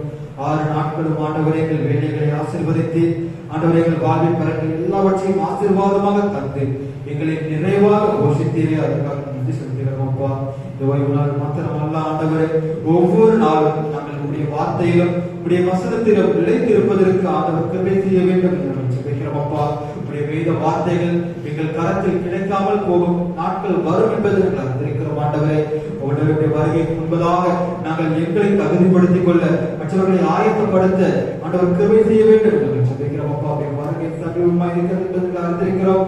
ஆண்டவரே, ஒவ்வொரு நாளும் நாங்கள் எழுகின்ற பொழுது வருகைக்கு ஆயத்தப்படுகின்ற பிள்ளைகளாக எங்களை தகுதிப்படுத்துகின்ற பிள்ளைகளாக நாங்கள் வாழ்வதற்கு ஆண்டவர் கிருபை செய்ய வேண்டும் என்று நாங்கள் ஜெபிக்கிறோம். அப்பா, இந்த நாளிலும் ஆண்டவரே வாருங்கள் ஆயத்தமாய் இருக்கிறது என்று சொல்லி ஆண்டவரே எங்கள் போஜனத்தை எங்களுக்கு ஆசீர்வாதமாய் தந்தீரே. அதற்காக நன்றி செலுத்துகிறோம். அப்பா, ஒருவருக்கு ஒருவர் உதவி செய்கின்ற பிள்ளைகளாக, எளியவர்களை தாங்குகின்ற பிள்ளைகளாக, ஆண்டவரை திக்கற்ற பிள்ளைகளை தேற்றுகிறவர்களாக நாங்கள் உங்களுடைய சித்தத்தை நிறைவேற்றுவதற்கு ஆண்டவர் கிருபை செய்ய வேண்டும் என்று நாங்கள் ஜெபிக்கிறோம். அப்பா, இந்த உலகத்தில் ஆண்டவரை நீர் எங்களுக்கு தந்திருக்கின்ற பொறுப்புகளை உணர்ந்து ஆண்டவரை எங்கள் செயல்படுகின்ற பிள்ளைகளாய் வாழ்வதற்கு கிருபை செய்யும்படி நாங்கள் ஜெபிக்கிறோம். அப்பா, இந்த நாளிலும் ஆண்டவரே சபை பிள்ளைகளை உங்களுடைய கரத்தில் அர்ப்பணித்து ஜெபிக்கிறோம். சிறியவர்கள் முதற்கொண்டு பெரியவர்கள் வரை ஆண்டவரை பெருமையாக உங்களுடைய கரத்தில் அர்ப்பணிக்கிறோம். அப்பா, அன்று ஆபிரகாமிற்கு அளித்த ஆசீர்வாதத்தை உங்களுடைய பிள்ளைகள் ஒவ்வொருவருக்கும் ஆசீர்வாதத்தை அளித்து செய்ய வேண்டும் என்று நாங்கள் ஜெபிக்கிறோம். அப்பா, சிறு பிள்ளைகளை உங்களுடைய கரத்தில் அர்ப்பணிக்கிறோம். சிறு வயது முதற்கொண்டு ஆண்டவரை உண்மை பற்றிய பக்தியிலும் பயத்திலும் வளர்வதற்கு ஆண்டவர் கிருபை செய்ய வேண்டும் என்று நாங்கள் ஜெபிக்கிறோம். அப்பா, கர்த்தருக்கு பயப்படுதலே ஞானத்தின் ஆரம்பம் என்று சொன்னது. ஆண்டவரை உமக்கு பயந்து உம்முடைய வழிகளில் நடந்து தங்களுக்கு தேவையான எல்லா ஞானங்களையும் ஆண்டவருடைய பிள்ளைகள் சுந்தரித்துக் கொள்ள கிருபை செய்ய வேண்டும் என்று நாங்கள் ஜெபிக்கிறோம். அப்பா, பெரியவர்கள் முதியவர்கள் இப்படி கருத்தில் அர்ப்பணிக்கிறோம். வேலை செய்கின்ற பிள்ளைகளுக்கு ஆண்டவரை ஏற்ற ஆரோக்கியத்தை, வேலைகளை ஏற்ற முன்னேற்றத்தை ஆண்டவரை அருளி செய்யும்படியா ஜெபிக்கிறோம். அப்பா, ஆண்டவர்கள் ஒவ்வொருவரையும் இப்படி கருத்தில் அர்ப்பணிக்கிறோம். முதிர் வயதிலும் ஆண்டவர்களுக்கு இணைந்து புஷ்டியும் பசுமையுமாய் வாழ்வதற்கு ஆண்டவருடைய கிருபை செய்ய வேண்டும் என்று நாங்கள் ஜெபிக்கிறோம். அப்பா, எலும்புகள் எல்லாம் பலன் கொண்டு ஜீவிக்கவும் சரீரத்தில் ஆரோக்கியத்தையும் பலத்தையும் ஆண்டவர்களுக்கு கட்டளையிடும்படி நாங்கள் ஜெபிக்கிறோம். அப்பா, விடவிடமாக இருக்கின்ற ஒவ்வொரு பிள்ளைகளையும் உங்களுடைய கருத்தில் அர்ப்பணித்து ஜெபிக்கிறோம். ஆண்டவரை விடவிடமாக இருக்கின்ற ஒவ்வொருவருக்கும் வியாதிகள் நீங்க, பலவீனங்கள் மாற ஆண்டவருடைய கிருபை செய்ய வேண்டும் என்று நாங்கள் ஜெபிக்கிறோம். அப்பா, ஆண்டவரை விசுவாசம் உள்ள ஜெபம் பிணியாளிகளை ரட்சிக்கும் என்று சொன்னீர்கள். ஆண்டவரை இந்த நாளிலும் விசுவாசத்தோடு சமூகத்தில் ஜெபிக்கின்ற பிள்ளைகளுக்கு சரீரத்தில் நல்ல ஆரோக்கியத்தை, அன்றாட வேலைகளை செய்வதற்கு ஏற்ற பலத்தை ஆண்டவரின் சரீரத்தில் கட்டளையிடும்படி நாங்கள் ஜெபிக்கிறோம். அப்பா, வாலிப பிள்ளைகளுக்காக விசேஷமாக ஜெபிக்கிறோம். ஆண்டவரை வாலிபன் எதினால் தன் படியை சுத்தம் பண்ணுவான், உடைய வசனத்தின்படி தன்னை காத்துக் கொள்கிறோம் தானே ஆண்டவரை உடைய சமூகத்தில் ஆண்டவருடைய பிள்ளைகளை அர்ப்பணித்து ஜெபிக்கிறோம். உடைய வசனத்தின்படி தங்கள் இருதயத்தின் பரிசுத்தத்தை காத்துக்கொண்டு நடப்பதற்கு ஆண்டவர் கிருபை செய்ய வேண்டும் என்று நாங்கள் ஜெபிக்கிறோம். அப்பா, அந்த வாலிப பிராயத்திலே ஆண்டவரே எந்த ஒரு பாவங்களுக்குள்ளும் எந்த ஒரு சோதனைகளுக்குள்ளும் உடைய பிள்ளைகள் சிக்கிக்கொள்ளாதபடிக்கு அவருடைய தேவக்காரம் எல்லாவற்றையும் உடைய பிள்ளைகளை விலக்கி காத்துக்கொள்ளும்படி நாங்கள் ஜெபிக்கிறோம். அப்பா, இந்த பூமியிலும் வாழ்நாட்கள் நீடித்திருப்பதற்கு உன் தாயையும் தகப்பனையும் கரம் பண்ணுவாயாக சொல்கிறேன். ஆண்டவருடைய பிள்ளைகள் பெற்றோர்களுக்கு உமக்குள் கீழ்ப்படிந்து நடக்க ஆண்டவர் கிருபை செய்ய வேண்டும் என்று நாங்கள் ஜெபிக்கிறோம். அப்பா, விசேஷமாக ஆண்டவரே திருமணத்திற்காக காத்துக் கொண்டிருக்கின்ற பிள்ளைகள், கர்ப்பத்தின் கனிக்காக காத்துக் கொண்டிருக்கின்ற பிள்ளைகள், வேலைக்காக காத்துக் கொண்டிருக்கின்ற ஒவ்வொரு பிள்ளைகளையும் கடத்தில் அர்ப்பணிக்கிறோம். ஏற்ற காலத்தில் ஆண்டவரே எல்லாவற்றையும் அந்த காலத்தில் நேர்த்தியாக செய்து குறைவுகள் எல்லாவற்றையும் நிறைவாக மாற்றப்படியாக ஜெபிக்கிறோம். அப்பா, உடைய கடத்தில் அர்ப்பணிக்கிறோம். ஆண்டவரை கர்ப்பத்தை ஆசீர்வதியும் திருமண காரியங்கள் எல்லாவற்றையும் ஆசீர்வதித்து ஏற்ற காலத்தில் ஆண்டவர் உம்முடைய கிருபையால் பிள்ளைகளுக்கு திருப்தியாகப்படியாக ஜெபிக்கிறோம். அப்பா, விசேஷமாக ஆண்டவரே வருகின்ற நாட்களிலே இருக்கின்ற திருமண காரியங்களுக்காக ஒரு சமூகத்தில் ஜெபிக்கிறோம். அதற்காக ஆயத்தப்படுகின்ற ஒவ்வொரு பிள்ளைகளையும் ஆசீர்வதியும். ஆண்டவரே திருமண தம்பதிகளாக இணைந்து உம்மை துதிக்க நானும் என் வீட்டாரும் கர்த்தரையே சேவிப்போம் சொன்ன வேத வசனத்தின்படி உடைய பிள்ளைகளுக்கு ஆண்டவரே தங்களுடைய வாழ்களை ஏற்ற ஆசீர்வாதத்தை அருளி செய்திருக்கிறேன். எந்த தடையும் இல்லாத ஆண்டவரை எல்லாவற்றையும் ஆசீர்வாதமாக உடைய பிள்ளைகளுக்கு நிறைவேற்றி கொடுக்க வேண்டும் என்று நாங்கள் ஜெபிக்கிறோம். அப்பா, இப்பொழுது ஆண்டவருடைய கருத்தை அர்ப்பணிக்கிறோம். நீரை பொறுப்படுத்திக் கொள்ளும்படி நாங்கள் ஜெபிக்கிறோம். அப்பா, பணியாளர்கள் பொறுப்பாளர்கள் ஒவ்வொருவரையும் உடைய கருத்தில் அர்ப்பணிக்கிறோம். ஆண்டவருடைய பணிகளை செய்கின்ற ஒவ்வொரு பிள்ளைகளுக்கும் ஏற்ற ஆசீர்வாதத்தை ஆண்டவருக்கு அருளி செய்யும்படி நாங்கள் ஜெபிக்கிறோம். அப்பா, சரீரத்தில் நல்ல பலத்தை கட்டளையிடும் உடைய பணிகளை செய்வதற்கு ஆண்டவருடைய இருதயத்தில் நல்ல ஒரு ஆரோக்கியத்தை கட்டளையிட வேண்டும் என்று நாங்கள் ஜெபிக்கிறோம். அப்பா, வருகின்ற நாட்களில் நடைபெற இருக்கின்ற அசன மற்றும் பிரதிஷ்டை நிகழ்வுகளுக்காக அந்த சமூகத்தில் ஜெபிக்கிறோம். ஆண்டவரே அதற்காக கொடுக்கின்ற உழைக்கின்ற ஜெபிக்கின்ற ஒவ்வொரு பிள்ளைகளையும் ஆண்டவரை நீர் ஆசீர்வதிக்கும்படி நாங்கள் ஜெபிக்கிறோம். அப்பா, கர்த்தருக்காக கொடுக்கின்றவர்கள் ஒருவரும் கட்டுப்போவதில்லை. ஆண்டவருடைய சமூகத்திலே கொடுக்கின்ற ஒவ்வொரு பிள்ளைகளையும் ஆசீர்வதியும், ஜெபிக்கின்ற ஒவ்வொரு பிள்ளைகளையும் ஆசீர்வதியும். ஆண்டவரை குறைவுகள் ஏதுமின்றி நிறைவாக எல்லாவற்றையும் ஆண்டவரை நீர் பிரசன்னராக இருந்து நடத்தி தர வேண்டும் என்று நாங்கள் ஜெபிக்கிறோம். அப்பா, எங்களால் ஒன்றும் செய்யக்கூடாத ஆண்டவரே நீர் சொல்ல ஆகும், நீர் கட்டளைகளை நிற்கும் என்று நாங்கள் விசுவாசிக்கிறோம். அப்பா, உன் விசுவாசத்தின்படி உனக்கு ஆக கடவுள் என்று சொல்கிற ஆண்டவரை நாளில் எங்கள் காரியங்கள் எல்லாம் ஜெயமாக்கூடிய ஆண்டவர் நீர் கிருபை செய்ய வேண்டும் என்று நாங்கள் ஜெபிக்கிறோம். அப்பா, இப்பொழுது ஆண்டவர் இந்த நாளில் கடத்தில் அர்ப்பணிக்கிறோம். மீதான நேரங்களில் ஆண்டவரை நீர் எங்களோடு இருந்து எங்களை வழிநடத்தி உடைய வலது கரத்தினால் எங்களை தாங்கும்படி நாங்கள் ஜெபிக்கிறோம். அப்பா, எங்களை தாங்குகிறோம். ஆண்டவரை விசேஷமாக ஆலயத்தில் பாடல் படிக்கின்ற பாடல் குழுவுக்காக மக்கள் நன்றி செலுத்துகிறோம். ஆண்டவரை இசையமைக்கின்ற பிள்ளைகளுக்காக மக்கள் நன்றி செலுத்துகிறோம். அப்பா, ஆண்டவரை ஆராதனை வழியாக உம்மை துதிக்க உம்மை ஆராதிக்க எங்களுக்கு தந்திருக்கின்ற மிகப்பெரிய பாக்கியத்திற்காக மக்கள் நன்றி செலுத்துகிறோம். அப்பா, எத்தனையோ பிள்ளைகளுக்கு கிடைக்காத பாக்கியமும் சாக்கியமும் ஆண்டவரை இந்த நாளிலே எங்களுக்கு தந்தை எங்களை வழிநடத்தி இருக்கின்ற அதற்காக நன்றி செலுத்துகிறோம். அப்பா, வருகின்ற நாட்களிலே நடைபெறுகின்ற விடுமுறை வேதாகம பள்ளிக்காக மக்கள் நன்றி செலுத்துகிறோம். கலந்து கொள்கின்ற ஒவ்வொரு சிறு பிள்ளைகளையும் ஆசீர்வதியும். சிறு பிள்ளைகளில் இருந்து ஆண்டவரை உண்மை பற்றிய அறிவில் வளர்வதற்கு ஆண்டவரை உங்கள் பிள்ளைகள் எடுக்கின்ற ஒவ்வொரு முயற்சியையும் 30, 60, 100 இது ஆசீர்வதித்து பழுகி பெருக்கப்பட வேண்டும் என்று நாங்கள் ஜெபிக்கிறோம். அப்பா, இம்மட்டும் ஆசீர்வதித்த தேவன் இனிமேல் உடைய தேவக்காரங்களை வழிநடத்தட்டும். எங்களை தாழ்த்துகிறோம், உம்மை உயர்த்துகிறோம். மீட்பர் இயேசுவின் மூலம் தமக்கு எழும் ஜீவனுள்ள பிதாவே.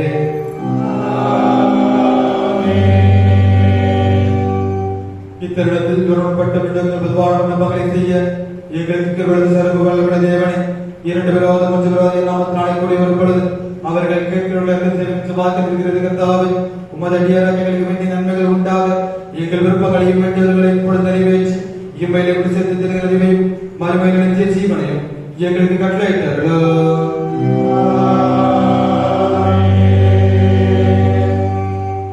நம்முடைய கர்த்தராகிய இயேசு கிறிஸ்துவின் கிருபையும் பிதாவாகிய தேவனுடைய அன்பும் பரிசுத்தமுடைய ஐக்கியமும் நம் அனைவரோடும் என்றும் என்றும் சதாகாலம் தங்கி இருப்பதாக.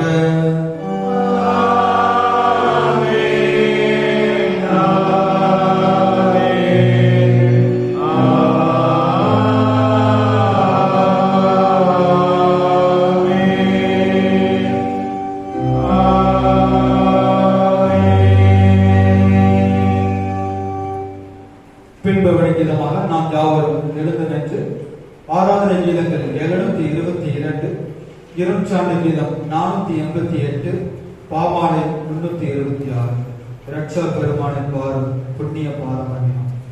ஆராதனை கீதங்கள் 722, இருஞ்சாண்டு கீதம் 488, பாமாலை 326.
எங்கள் இருதயத்தின் தியானம் எப்பொழுதும் உம்முடைய சமூகத்தில் பிரதியாய் இருப்பதாக. கர்த்தர் உங்களோடு இருப்பாராக. தெய்வ சமாதானத்துடனே போய் வருகிறோம்.